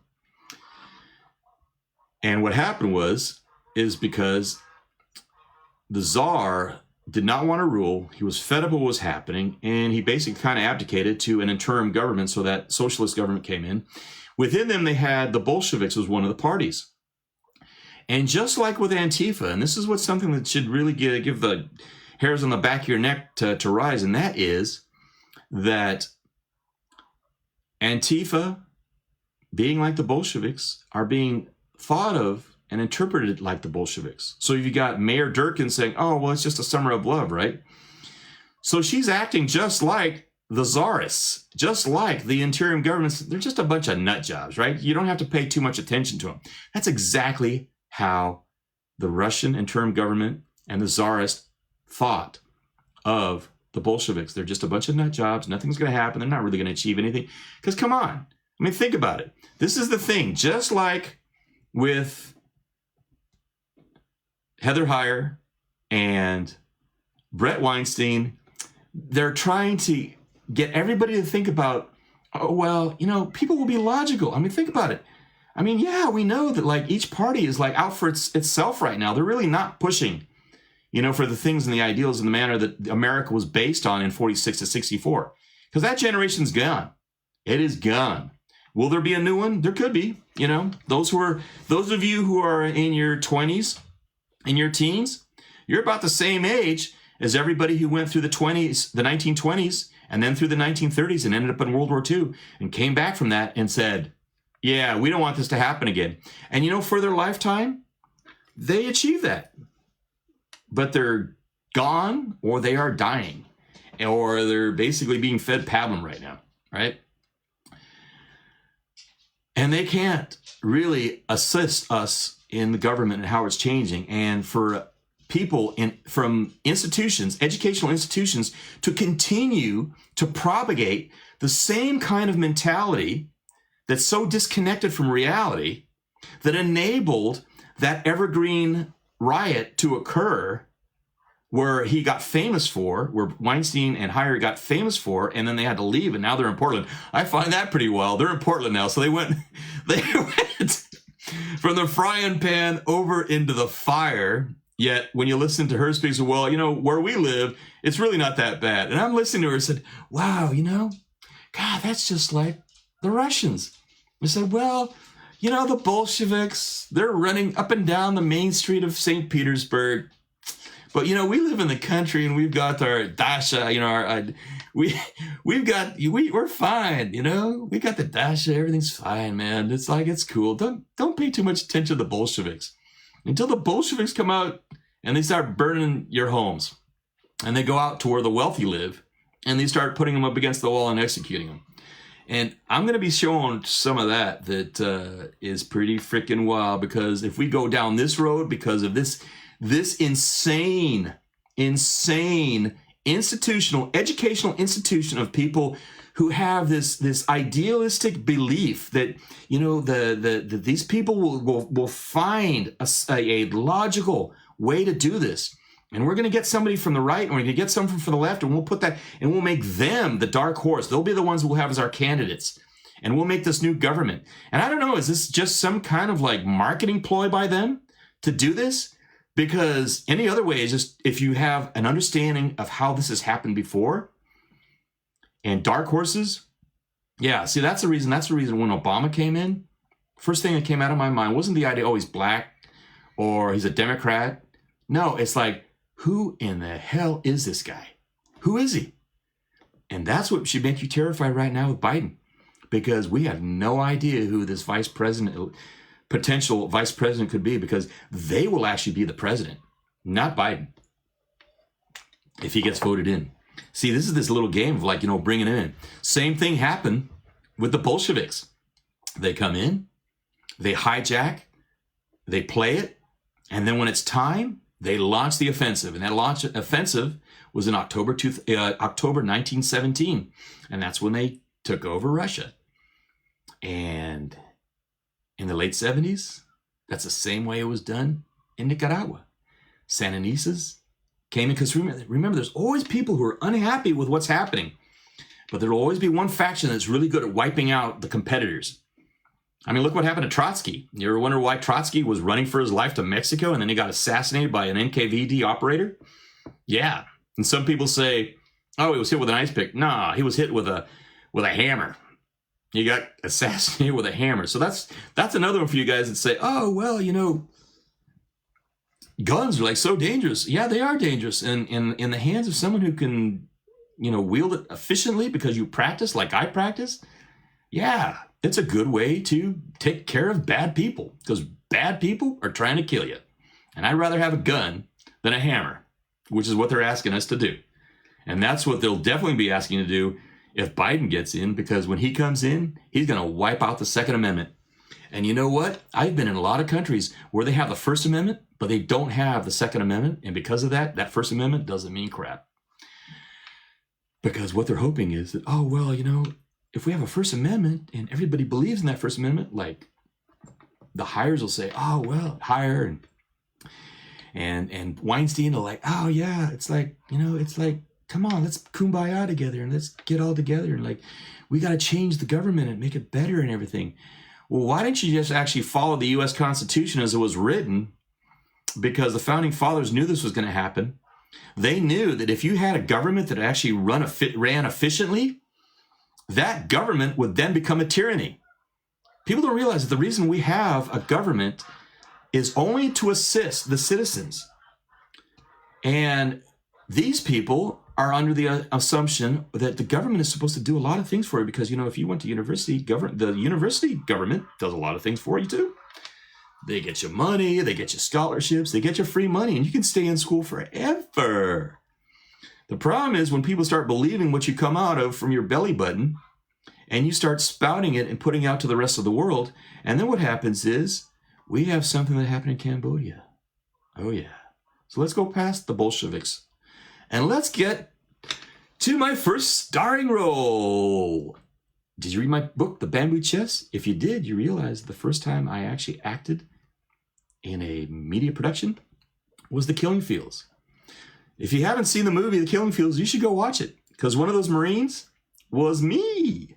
Yeah, they're paying $45 a day. $45 a day. What that was like? I think it was like 20 baht, $1. So that was my rent for the month. That was my month's rent in a bungalow in the slums of Bangkok. So one day's work paid for my whole rent for the month. So yeah, you better believe as I was enjoying that money coming in, it was paid. Yeah, it was well paid. And all you had to do was dress up as a Marine, run around with an M16, and the cameras were rolling and the choppers were taking off. And I wanted to include, because this was Operation Eagle Pull. Is that it? Yeah, that was, Operation Eagle Pull was the real operation. And that was the evacuation of Cambodia and the U.S. Embassy. And that photograph right there, that's of a Marine. And that's the real Operation Eagle Pull that happened in 75, right? And so here I got some photographs. So yeah, that's the scene where Sam Waterston's playing Sidney Schonberg. And it's the fall of Phnom Penh, and the Khmer Rouge are well on their way in. And there's John Malkovich playing my buddy Al Rockoff. So that's the movie right there. That's John Malkovich playing Al. And there's my buddy Al Rockoff. So I got the real story about what happened, both the movie and what happened there. So we were, I was on my trip down to, was I on my way back? I think I was on my way down to Argentina for the second season of Treasure Quest Snake Island. So I said, hey man, let's go meet at the La Carreta. That's one of my favorite Cuban restaurants because I went there when I was a kid when we moved back to the States for the first time. And we lived in West Miami, so my dad loved taking us to the La Carreta. So here's a little plug for La Carreta. If you want some really good Cuban food, go over and have some chicken on rice, man. Cuban chicken on rice is one of my fave. But anyway, so that's the real Al Rockoff, and we were talking about, we had some good conversations, but I've been checking on him, see how he's doing. Because this is a whole generation, this is the boomer generation that's disappearing. So he was in Vietnam. He was actually he joined the Navy first. He lied about his age to get in there. And then he went in the Army, and then he became a newsman for the U.S. Army as a combat photographer for the U.S. Army. And then after that, he started working for a variety of magazines and news agencies. And then they made that movie, The Killing Fields. So if you want to read about my experience on what it's like to be on my first film production, it was in Thailand, and it was The Killing Fields. And it was really weird because imagine that just after that, I snuck into Vietnam, and then I got thrown in prison. See, that's the front page on the front cover of The Bamboo Chess. So I spent the 11 months, and I come back from that, and guess what was just being released as I got out? The Killing Fields. So I'm watching this movie, and I start crying. I start crying because I'm having a PTS experience from being in prison and all the effects that I had gone through, all the experiences I had in prison. In a communist re-education prison. So I have personal experience. So that's why when I listen to these people talk about like we're all gonna kumbaya together, and it's like, we gotta have a safe place because he's a real strong proponent of that safe place. But what is a safe place? And his description of safe place and how that's enabled and saying, hey, you gotta speak your mind. Well, it's like, how are you speaking your mind if you're not really paying attention to what's happening in the real world? That's one of the things you got to really watch out. It's like, do you have a real life experience? And that's the big difference. And that's where I have issues. Is like, who became professors from 46 and on until they died off were professors who had been in combat. A lot of them were those who had been officers, if they had finished their college and university, and then the war started and they went off to World War II. And then there were others who were able to go into the GI Bill. And that's one of the big things that's really different. And that's the sad thing that's happening right now, is that the education system is now going back to being the elite. So when you go into university now, it's because you were probably from a family that's got the money to afford it, who can pay $30,000 to $50,000 a year to go to a university. You know, I thought it was bad at Berkeley when it was $12,000, right? And this was in the 80s. So imagine what it's like now. So who can afford to go to that? In contrast to everybody who got a GI Bill after World War II and were able to go into university.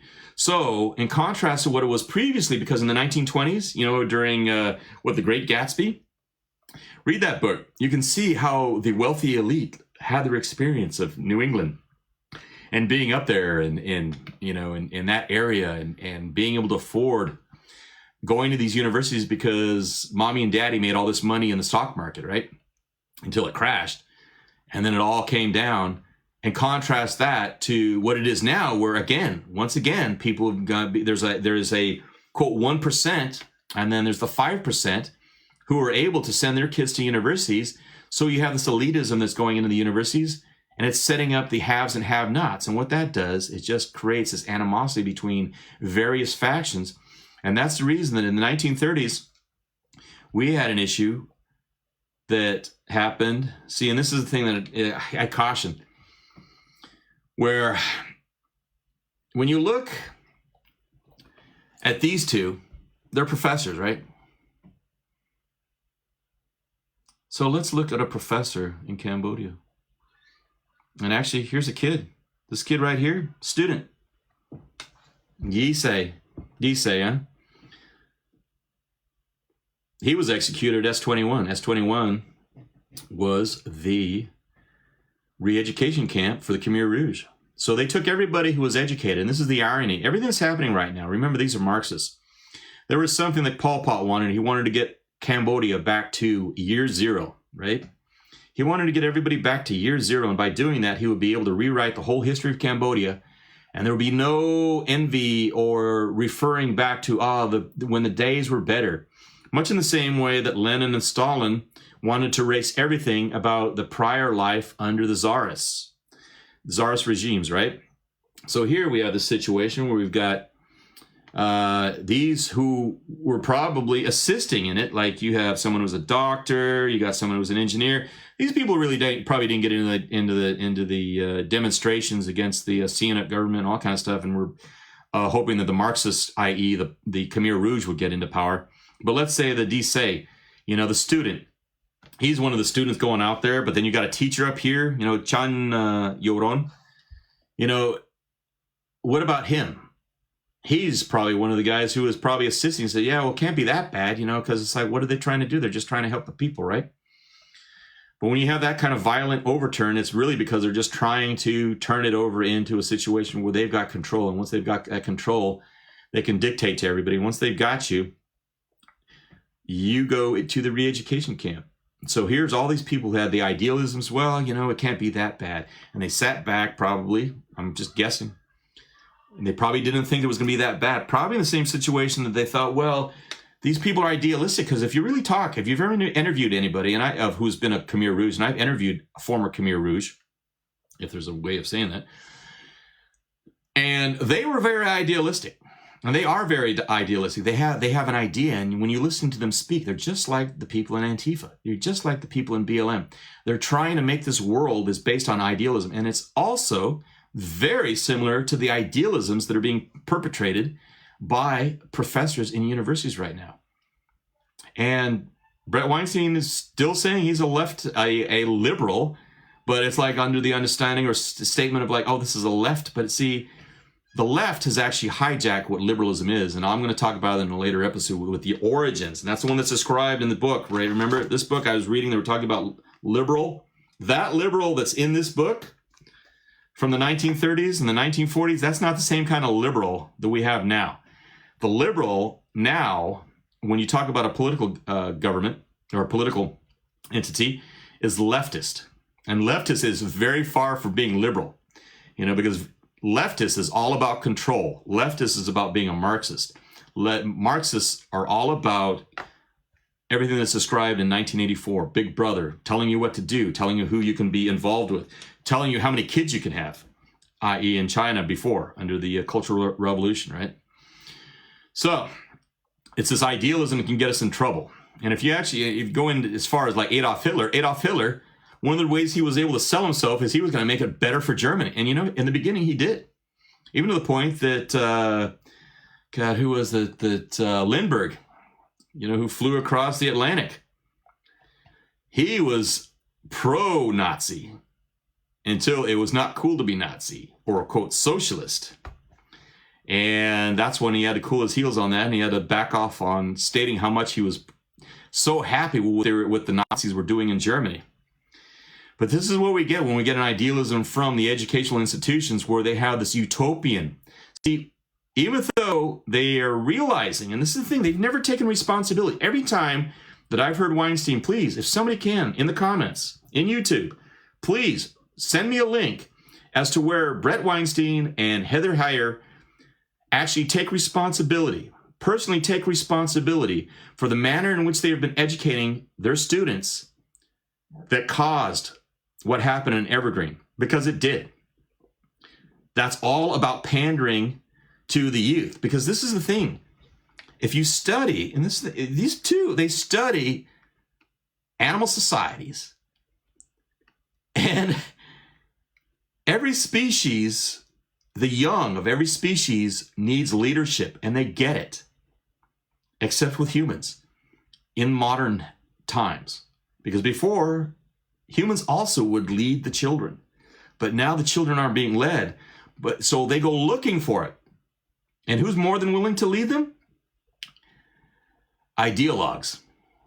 They're more than happy, because these are minds that are so easy to convince on their utopian ideals. And when they do that, and they enable them to ignore things, which has gotten even worse now, because now kids don't even know where their food comes from.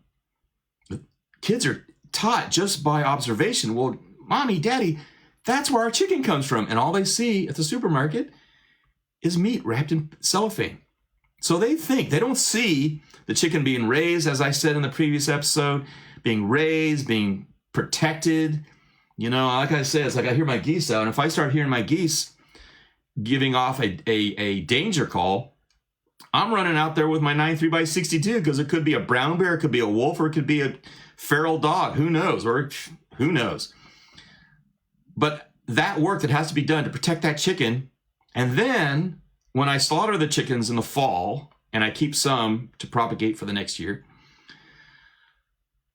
I have to go through that experience of killing them, which is not a fun experience. Killing's not a fun experience. I don't know who says it's a fun experience. And if you do, you're freaking psychotic.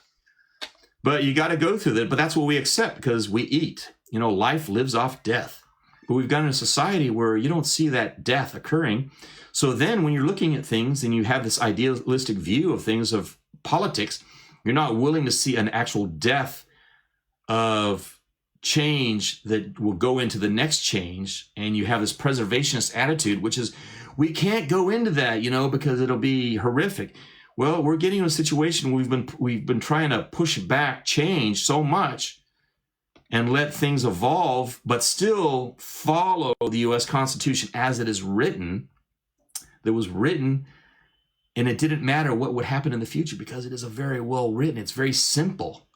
This is the thing about it. Beware of any government institution. Beware of any type of institution that runs its government based on a very convoluted. It's kind of like our law system right now. This is the thing that founding fathers, from my own personal experience in my lawsuit against Discovery Corporation, remember that 3 years lawsuit against Discovery Corporation for corporate fraud committed by a corporation, to this day has not been followed up by the FBI, has not been followed up by the DEA. Yeah, why the DEA? If you understand, questioning that or wondering what that's all about, go and get a copy of So You Want to Be a Reality TV Star. It's not just about my experiences on a reality TV star, on a reality TV show. It's about what has happened to corporations that they're able to get away with criminal activity and not be stopped by the very institutions like the FBI that has a division that is after art crimes. I'm still waiting for some action to be taken. I gave them everything. You read the book and you'll see all the evidence right there. They got all the sources right there. I've given them all the sources to follow up. But yet, our government institutions are not doing what they're tasked with doing. Security. Are they providing security in Seattle? Are they providing security in Portland for the common citizen? No. The federal government is covering the buildings that are federal government, but the city government is not protecting the citizens who live there. Their state government is not protecting them. Why is that? Think about that. And it's very interesting. These are all happening in Democrat-run states. It's not happening up here in Alaska. You do that up here? Even the hippies are armed up here, man. All the hippies, you wear your tie-dye. Shoot, next time I'm going to wear one of my happy hippie t-shirts just for fun. Because even the hippies got guns up here. Mainly because it's like you got bears that could break into your house and you got to shoot them. That's what happens. So you're going to try and disarm us up here? You try and do that, it'll be the United States of Alaska. Or the United State of Alaska. Its own nation unto itself, and we're done. Because if the United States removes the Second Amendment because people think that's a good idea because the police department's going to take care of you, how's that working out in Portland? How's that working out in Seattle? Not too well. And then they want to defund the police. Well, at least they're not too idealistic, because Weinstein is definitely saying that defunding the police is a bad idea. Yeah, it is a bad idea. But that's the problem. When you have too much of an idealistic attitude within the people, because they're so disconnected from the reality, because they get all their information from institutions. Let me give you a little quick experience of my experience in San Francisco State, because one of my minors was natural history.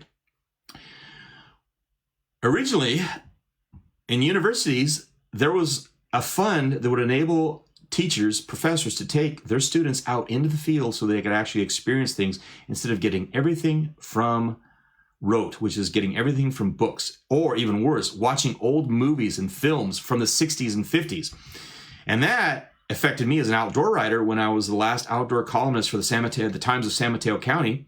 And I got ticked off because they weren't allowing hunting of mountain lion in California, because the population had more than well recovered of mountain lion in California to the point that it was affecting the deer population.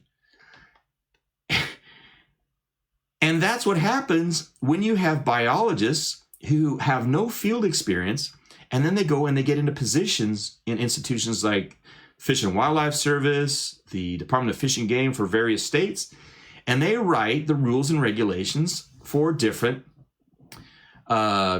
zones and areas. And then more importantly, and even worse, is you enable people who have no understanding of biology being allowed to vote or dictate through vote the management of wildlife populations through the Department of Fish and Game. That's how twisted. That's why I started off with the first slides about conservation, preservation, and that's the lack of connection that we have within this world right now, especially in institutions, because Weinstein, he's got problems with hunting. He says, oh, it's okay if you go bow hunting because, well, he got on Joe Rogan's show, so it's okay with that. But I'm like, oh, so you're basing it on whether it's a manly pursuit or it's actually a tool of conservation, and it's also a tool that is used in order to feed yourself. Because remember, I live in Alaska as a hunting and fishing subsistence individual. I hunt and fish for subsistence as a resident, as a rural resident of Alaska. That's why my neighbors are brown bears. That's why my neighbors are moose. They come around. I have no problems with brown bears. I've got scratched. I'll put pictures up next time from the last time it scratched the top of my truck shell looking in because it smelled some salmon from our subsistence salmon that we brought in, right? I didn't shoot it. And it's still prowling around the area. Who knows when it might appear? But if it appears in a situation where it's going to charge me, I will be forced to shoot it because I don't want to be a Happy Meal for a freaking brown bear. Yeah, like 2 weeks ago, 3 weeks ago, somebody up at Hope, it was a brown bear. It was a territorial attack, and he was killed. So that's real, okay? This thing about getting this Unity 2020 is not real. It's distraction. And it may be an attempt for somebody to continue to teach a course in making a happy, safe place, which is the same thing that put him in place, where he went in there thinking, oh, well, I'm with you people, so you should be accepting me. But then he was surprised to realize, oh my God, just like the mayor of Portland, who went in tears because they were attacking him too. Yeah, that's the disconnect we're talking about. That's the disconnect that I have real issues with the institutional naivete in this country. And it's perpetrated by institutions. So remember, that unraveling and that awakening, so that revolt against institutions, it was against the government, it was against Nixon, but it was also against the universities too. That's why they had sit-ins and all that kind of stuff. They had a lot of revolutions against the deans and all that kind of stuff in the 60s. Well, they did the same thing in the 80s. And they against Reagan, and the universities. That was a funny thing. When I was at UC Berkeley, you'd have all the leftover hippies who were demonstrating against the war in Central America, and then you also had them demonstrating against the city government in Berkeley. But you had people who were actually in university, going to school, and they were all Reagan. We were all Reaganites. That's the wild part about that, especially if you're in the engineering department. But this is what we got to watch out for, because if these people get their way, who's going to hijack it? I guarantee you, if these people get their way, if these professors get their way, we're going to have this. And this is going to be all them called in for a little visit. Oh, don't worry. We just have some questions. Come on over. Would you come on over? Yeah, they'll go to their relative and they'll say, yeah, we want to congratulate them for all the great work that they did as professors and everything. And then they'll get there, and then they'll go through this horrific torture experience like these poor people did. And then they'll be executed, and they'll become this wall of skulls. Like if you go to S21 now, they have that as a reminder of what happens when you get a well-running government. See, because the Khmer Rouge, they did something really well. They knew how to kill people. And that's where we are. Economic collapse, the fourth turning. It's going to be a reset. The question is, what kind of reset? We've got this happening right now where the Federal Reserve is doing payouts to the 1%. Did you get your check? I didn't get my check. And then we've got this big question about famine. That's shooting pigs, killing all this pork, destroying all this pork, not getting it shipped out unless you happen to live locally and you're willing to make a deal quickly. Or like a friend in Idaho got an 18-wheeler and drove it over and put it into brought it over to Idaho from, was it Smithfield's farm over there. And they were able to take a whole truckload and they sold it locally. They actually made more money. And people were paying cheaper. They were paying less for the actual pork that they were getting.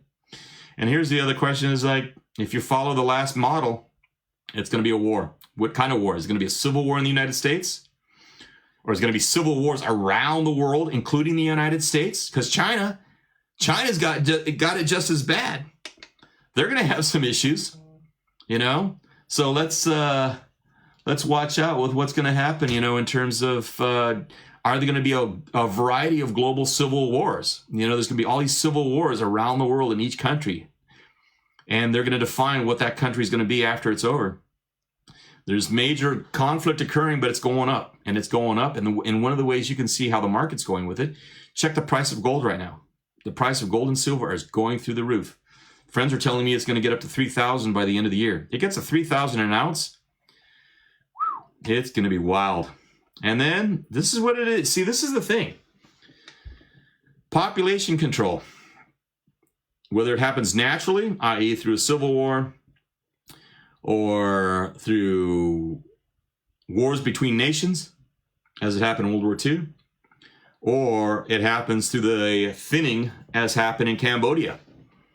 That's one of the reasons they did that. They were killing all these people, having children kill adults, children killing their parents in these killing fields in Cambodia. If you read the story, go really understand what happens when a country reaches its point where It's an insanity, and it's an insanity that starts with an idealism. It's the ideologues. You know, heaven save us from the ideologues. Adolf Hitler was an ideologue. Lenin was an ideologue, right? These people running this Antifa and BLM, they're ideologues. When they describe themselves as true Marxists, they're ideologues. And those are the people that try to create a utopian reality. But there is no such reality. And what ends up happening is we get a freaking nightmare.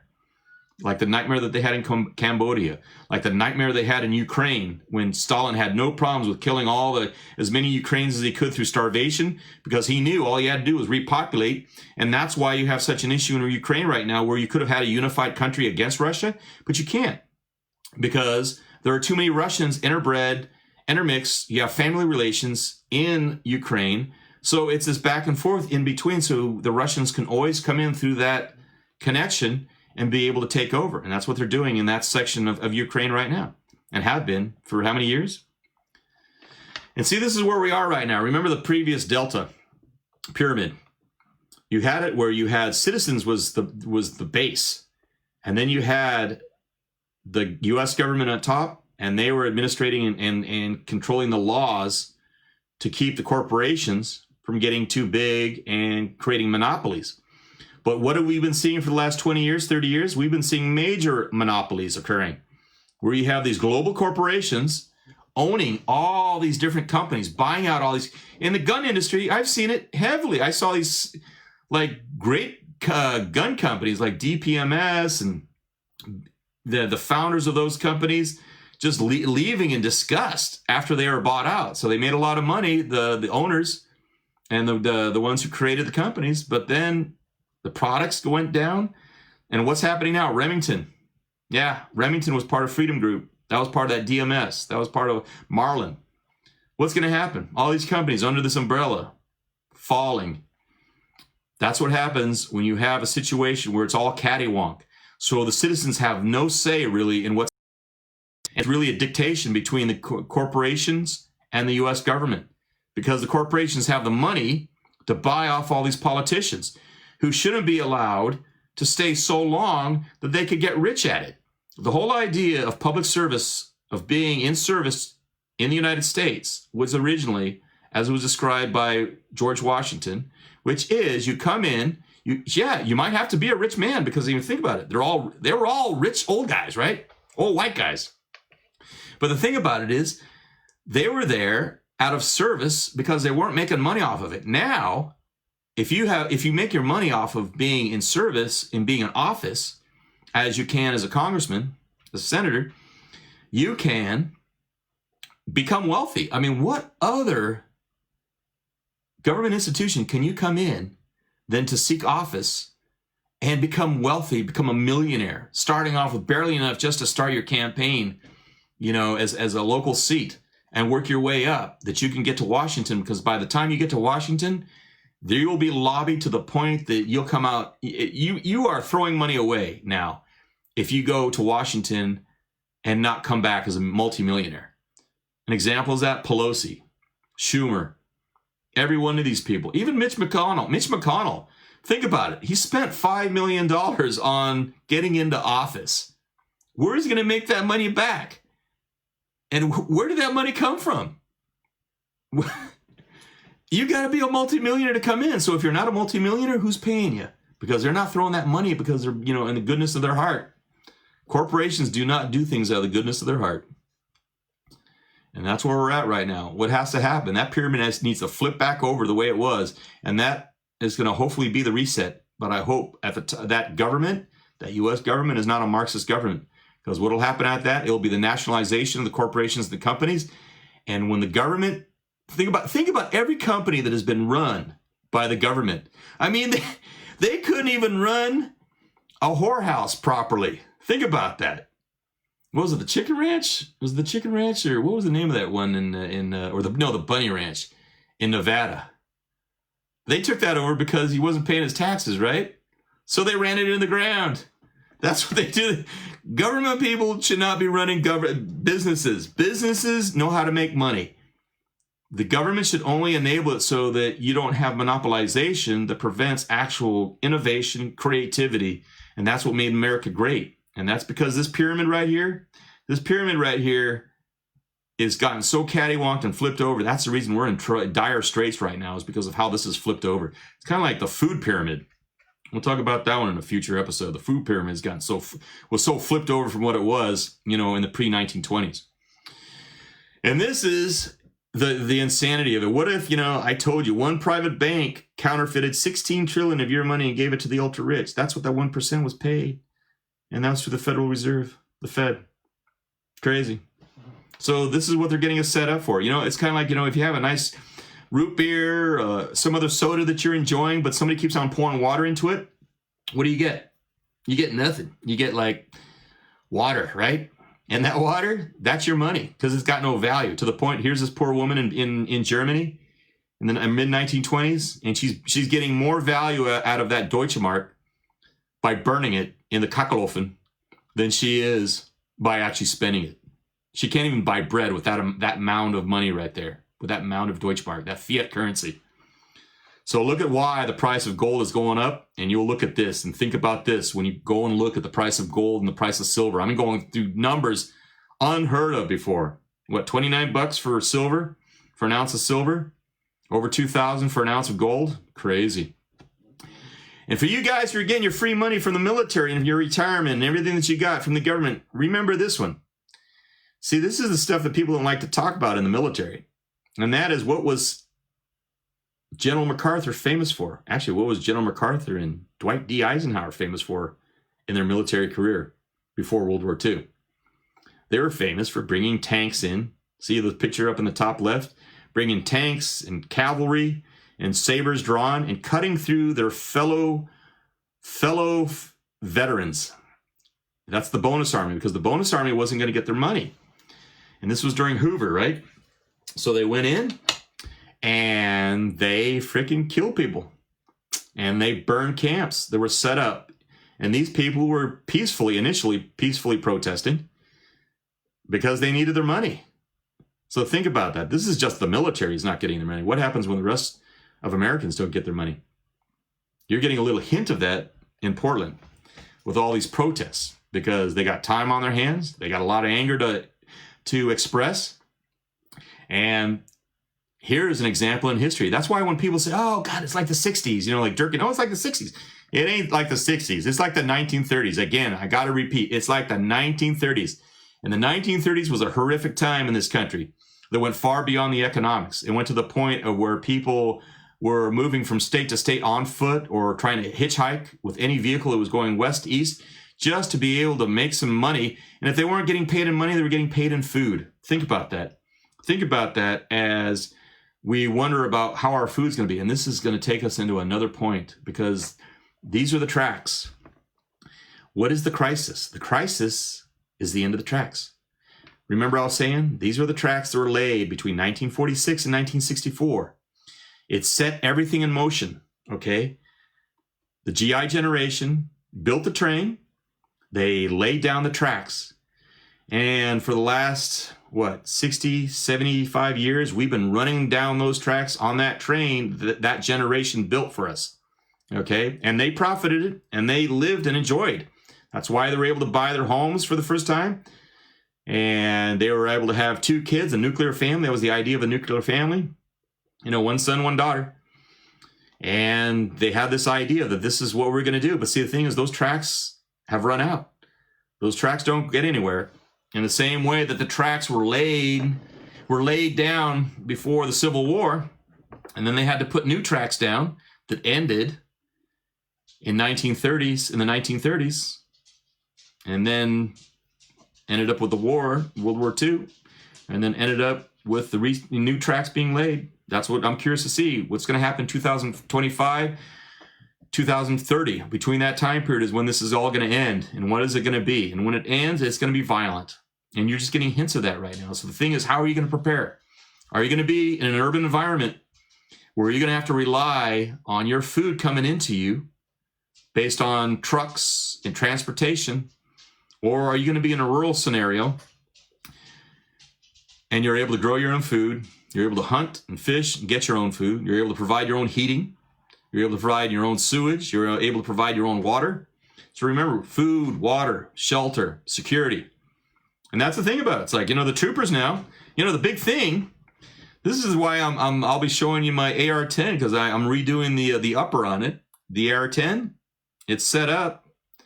Hunter Rifle Works built the original on a 6.5 Creedmoor.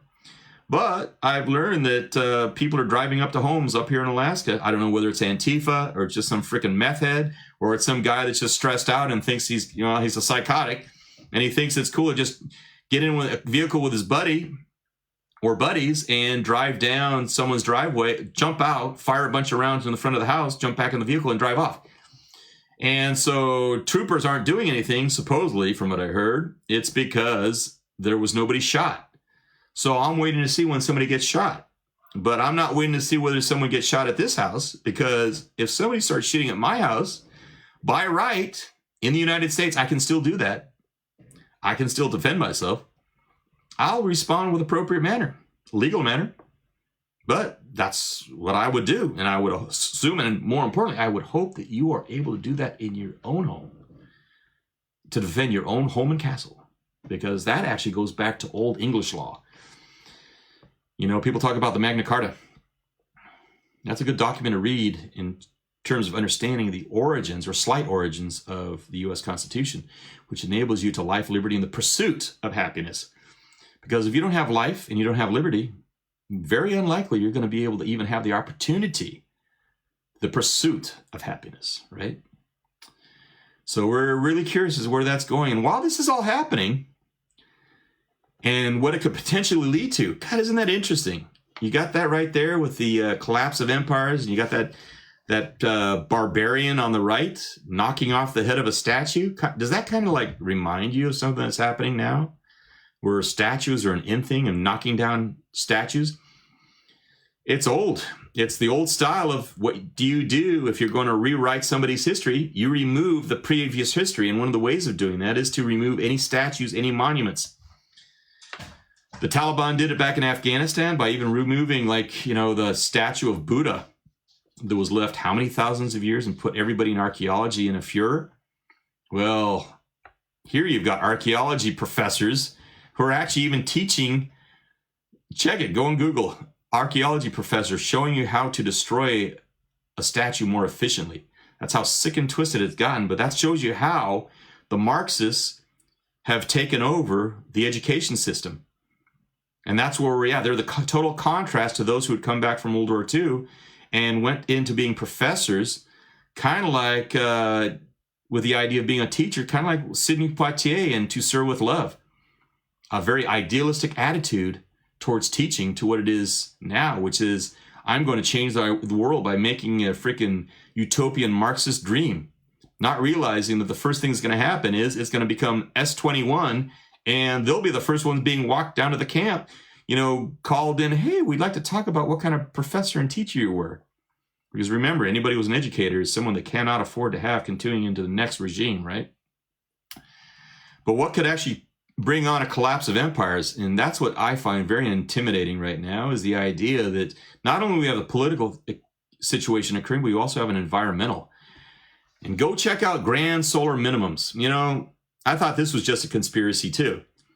But see, I have friends who have been living here in Alaska, who were born and raised, who are over 50 years old. And they are telling me, actually a friend of mine, pilot buddy of mine, said, what the hell is up with this? About two months ago, he said, what the hell is with all this October weather? It's so damn cold. And I'm wondering to myself, yeah, what is it about this? I mean, I've been here long enough to see yeah, last year wasn't so bad. We did have, some cold weather, but it wasn't like it is now, where I go out and I look at my blueberry bushes in the forest, and I go out there to see what kind of crop we've got, from the wild blueberries, and bushes that had, let's say as a number, let's say there were 50 blueberries on this bush. I'm only seeing 5. And I would think, well, is it because, the birds are taking them? No, because they weren't even ripe yet.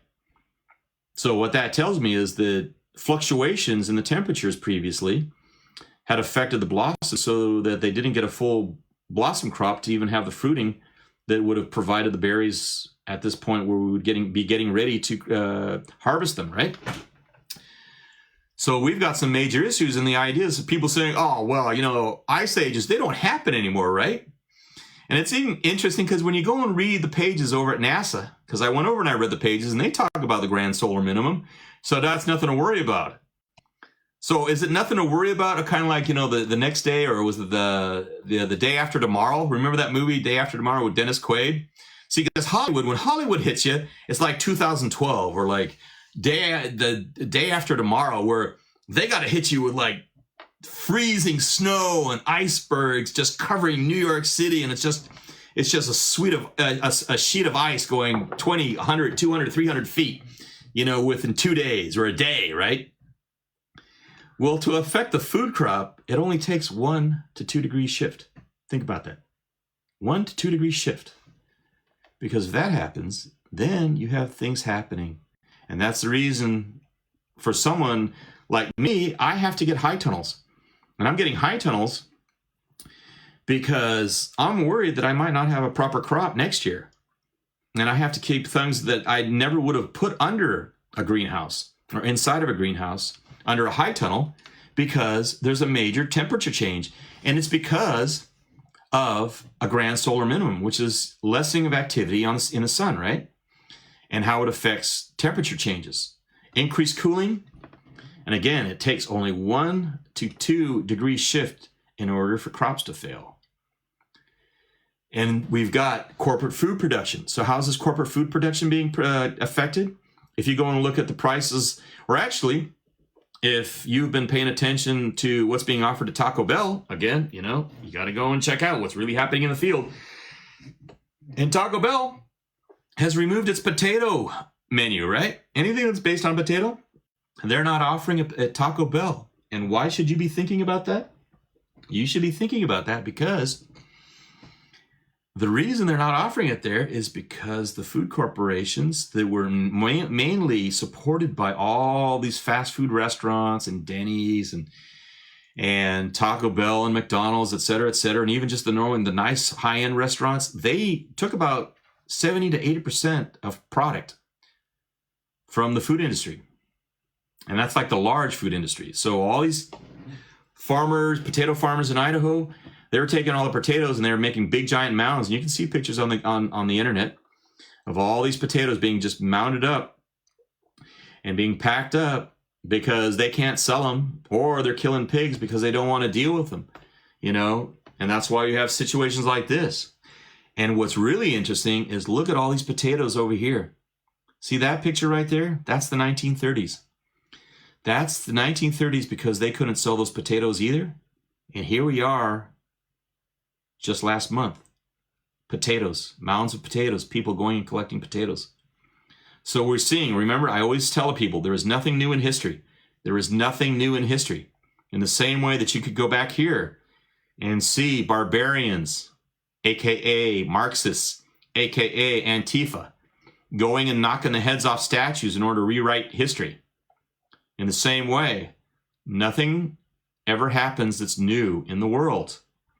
And food, shelter, security, those should be your highest priorities right now. So, please subscribe. If you're not on YouTube and you're watching this on Facebook, please go over to YouTube, like and share, and subscribe. Please subscribe, and you all help me because I don't do this for money. I'm not getting any money off doing this. I'm just helping and providing information. There are people that contact me as a consultant. That's where I do make money, but that's separate. And you can go over to my website at corkgraham.com/thrive. That's where I'm going to be offering specific information. Also, I'll be giving video information to help you get squared away, get set up on making sure that you've got the food, shelter, and security, whether that's protecting your own home, whether that's growing your own food, whether that's even picking a site, which would be best depending on what's the political situation within the country or even within the state or province in which you're at. There's all this information you got to look at wherever you're moving. If you're moving, if you're in a rural, if you're in an urban society, in an urban center, if you're in an urban reality, you need to get the hell out of there because just like in the book, look at the history. Those who lived in the country had a different experience. They weren't waiting in food lines. They were just growing their own food, collecting their own food, and making sure that they had shelter, their own house. They weren't living out on the streets. You're going to see more and more people who are going to be out on the street, and it's not going to be a good situation. And the thing about it is, we come from an agrarian society. America was based on an agrarian society. If there's any forecast I might have, and that is that we'll be going back to that, to the point that we're not only raising food, that the big commodity, the big industry for the United States is going to be agrarian. The two major food producers for the world right now are the United States and Brazil. And it's going to be interesting what's going to happen, because we're going to have to get out in the fields. We're going to get out to working and producing and getting it shipped out of here. And that'll be the product for the United States, because people don't really care. If you're starving, are you really going to care about your Microsoft? Are you really going to be caring about your iPhone? You're going to be caring about putting food on the table for your kids. You're going to be concerned about even feeding yourself. And if you've ever read some of Ernest Hemingway's stuff when he was writing about what it was like for him to be a starving artist in Paris, and he would go out and he would grab pigeons. You know, Bumby was his little baby at that time, and Bumby was in his parameter, and he would grab a pigeon and kill it and put it in the baby carriage with Bumby and take it home and cook it, and that's how they kept themselves. And this is an urban environment in Paris in the 20s. Think about that. That could be coming back on a whole different level, because we've had such an amount of affluence in this country. It's mind-blowing. So please, again, if you're not watching this on YouTube and you're watching this on Facebook, or you've come through on Instagram, my Instagram page, please go over to YouTube and subscribe there. Increase my numbers. The more people are there, it helps me. And please share and tell your friends about this channel. There's going to be more practical information. The only reason I've gone so long on this, and it's just, yeah, what are we at right now? Woo, 2 hours and 17 minutes. And thank you for having kept up with me this long. But they'll be much shorter. I'm going to be doing 30-minute and 1 hour and 15-minute spots, just going into specifics of certain things to be aware of, just doing talks, but also, show and tell that I think you'll enjoy. But I just had to get this cleared out with you in terms of getting you squared away with the ideas that are happening, seeing what's happening, and looking through the lens of history, and cautioning you about soothsayers, i.e., these two professors who are just propagating the same stuff that created the environment, that they were attacked in, that they thought they would come out of safely. That is the naivete that we have in our institutions right now, because it's so disconnected. I mean, when Heather Heyer actually said that, oh, well, she'd seen some things, in the rural areas of Ecuador, and I'm going, yeah, I'm a half Ecuadorian, and I've actually lived through some of that and been down there, and I've got family. My family I'm worried about in Ecuador right now, because it's like, you think it's bad in the U.S. You can't even imagine what it's like in South America. You can't even imagine what it is in a socialist-run country like, Venezuela? We have it nowhere near what it's like in Venezuela right now. Nowhere near what it's like in Ecuador. God, my friends in El Salvador and in Nicaragua who are telling me what's happening over there is freaking mind-blowing. And here we've got Marxists, college-educated Marxists, who are trying to destroy some of the things that are actually keeping us alive right now, while the rest of the world is crumbling. You think our economy is that bad right now? You can't even imagine what it's like in China. China is getting hammered right now, and it's like they're not letting it out. And when people talk about, we're like countries we can't go to because the numbers, because we're giving honest numbers for what our COVID cases are, but they're saying that China is better off than us. China's numbers are worse than ours if you pay attention to what they're able to get in the intelligence field to get for real numbers out of China. Blow the US's away. But because the institutions are more willing to believe the CCP than the US government, because A lot of these countries that are in other countries that are preventing us from going in there, like let's say Germany, they're socialist. But did you see the demonstrations in Berlin? Did you see other parts of Germany? Did you see where or hear about how the bike gangs were demonstrating because of the price of gas? And if they were communicating on social media about anything that about the demonstrations, that they had a visit from the federal police and they were brought into the station to be talked to? Are the old socialist style of interrogation coming back the way they were back in the 1930s and the 1940s in Germany? That's pretty freaking wild.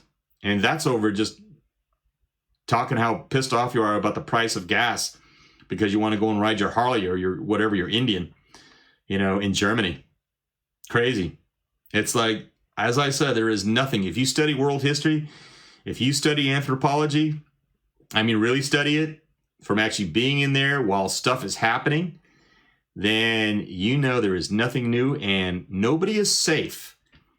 When people say, oh, it can never happen here, or you get some Marxist who keeps on saying, well, yeah, it didn't work in Russia, but it can work here because, we're American. Yeah, when people say that, oh man, it sends shivers up my back. So anyway, again, please, get a copy of my books. Go over, please visit and bookmark www.corkgraham.com/thrive. And that's where I'll be offering text information. And also keep an eye out in the magazine stands for the two magazines, Tactical Life. If you follow Tactical Life, my two magazines, one on the 6.5 PRC and on the 6.5 Creedmoor. The 6.5 Grendel. And the other one on the 93x62 will be over at Reloading Magazine, Complete Reloading Magazine, also from Athlon Outdoor Group. And also go over to Amazon, pick up a copy if you want to see what's really happening, how the media is modifying you and getting you to believe things. Just check about how they were doing in the reality TV industry, and I can show you how that relates to history back in Vietnam and how an AP release of a photograph made people think what was happening in the Tet Offensive in Saigon was not really happening, but it made it look like it was happening, which is we were losing the war. In actuality, the Viet Cong blew their whole load when they were attacking Saigon and other cities in South Vietnam at the time. And they had to come in for another attack that at that time, then they shot everybody. They weren't hoping to get people to join them, which you should take into consideration. If you get more and more people in Antifa who get the same attitude as General Yap and everybody in North Vietnam did when they did the Little Tet Offensive, Little Tet, if they have the same attitude and they start going into these fronts and they start attacking people, are they going to have this attitude of like, before it's like, hey, we're going to do this so we hope that people will join us, but now it's like we don't really care about them joining us, in contrast, between Tet Offensive 1968 and Little Tet 1968, the May Offensive, and compare the two where it's like it was just a bloodletting in South Vietnam. Will Antifa try to do the same thing in the rest of the country? Something to think about. So pick up a copy if So You Want to Be a Reality TV Star and read all about that kind of stuff. Because it's not just about the reality TV industry. It's actually about corporate media and how corporate media is being used by people who are not our friends, especially if you believe in a free country, in a free republic of the United States, and if you believe in a republic, in any other republic that you may be from. Let's say even the UK. You believe in freedom and democracy in the United States, in the UK, or in Germany, because the media is being played and the media is being used to control you. And also pick up a copy of the Bamboo Chest, because I talk in depth about the Cambodians and what it was like for the Cambodians. One of the things that really hit me, and I wrote about in the Bamboo Chest, is I was blown away how the Cambodian people, the Khmer people, could be such a loving and kind and sincere people, to then also be the very same people who became Khmer Rouge, who were assassinating their own people, murdering their own people. Because remember, most of the people who were killed in Cambodia were not killed by the bombing by the United States. They weren't killed by the Viet Cong from Vietnam. They were killed by the Khmer Rouge. They were killed by their own government. That's who killed the most of them. So pick up a copy of the Bamboo Chess, read about that, get an idea of history and how things are really happening, not this la-di-da that these institutions, kind of like, you know, Joe Galloway. You remember Joe Galloway from We Were Soldiers? Joe Galloway and I had a chat about, like, here's a guy who was at the Battle of Yadrong, you know, with General Moore. And we were talking about, so how many universities, you know, how many journalism universities, you know, like Missouri is always famous, you know, for a J school. You know, how many university journalism professors invited you to come and talk about your experience and what it was like to be a journalist? He says, I never get invited. And you know what? Joe Galloway would never get invited to those. He would always get invited, like the military institutes. He'd be invited to like the military academies. And it was all about mainly historical events for him to talk about what it was like in Vietnam at that time and and about leadership. Because, you know, he wrote We Were Soldiers Once and Young, and that's actually a good book. And also the movie is a good idea of understanding about how to keep your cool, because General Moore was keeping his cool, and it was well depicted, you know, by Mel Gibson in that movie. But he was never invited to the journalism schools. He was never invited to the universities, because then he would also talk about what really happened and the realities of where it's happening.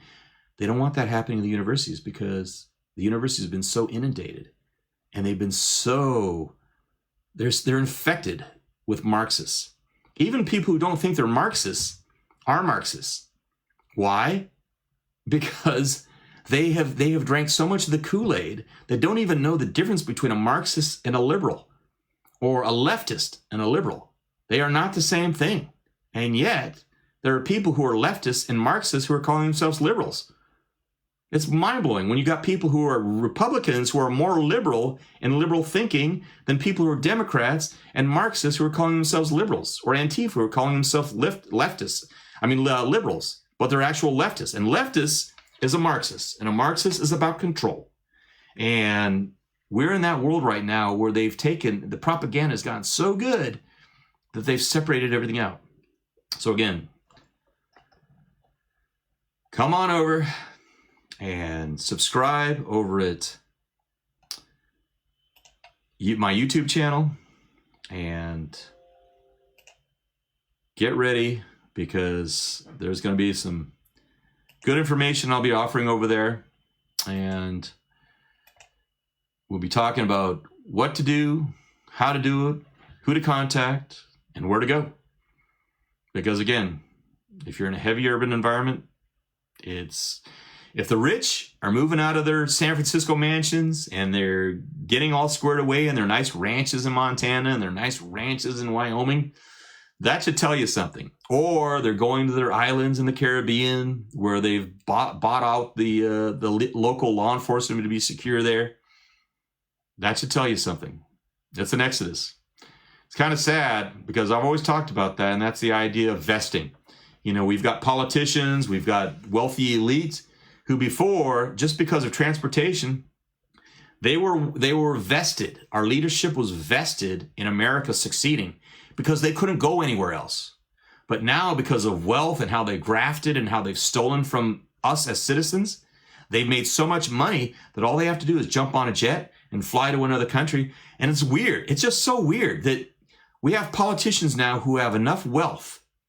They have enough wealth to get away to another country the way somebody like Idi Amin would leave Uganda, or he would leave to go to another country in order to hide away, because he had the wealth that he took from his own country.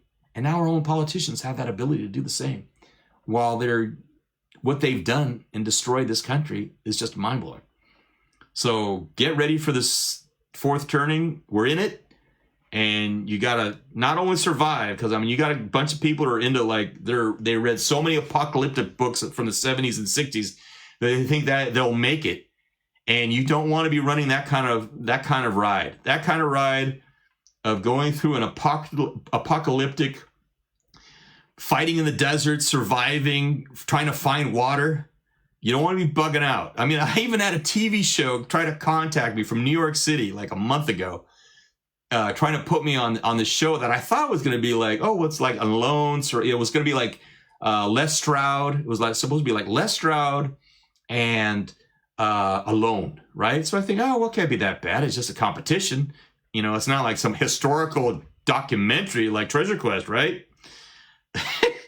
But then I start hitting the first words out of her mouth is out of the casting producer. Out of cat, this is just, so where's your bug out? And I'm going, my bug out? Oh, yeah, you don't want to be bugging out.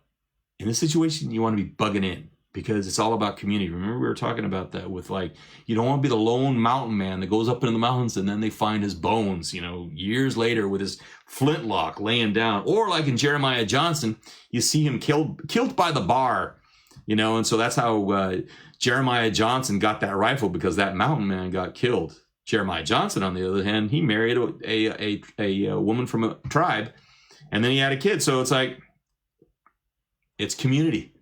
So think about that. You don't want to be the lone mountain man, because that is a romantic ideal.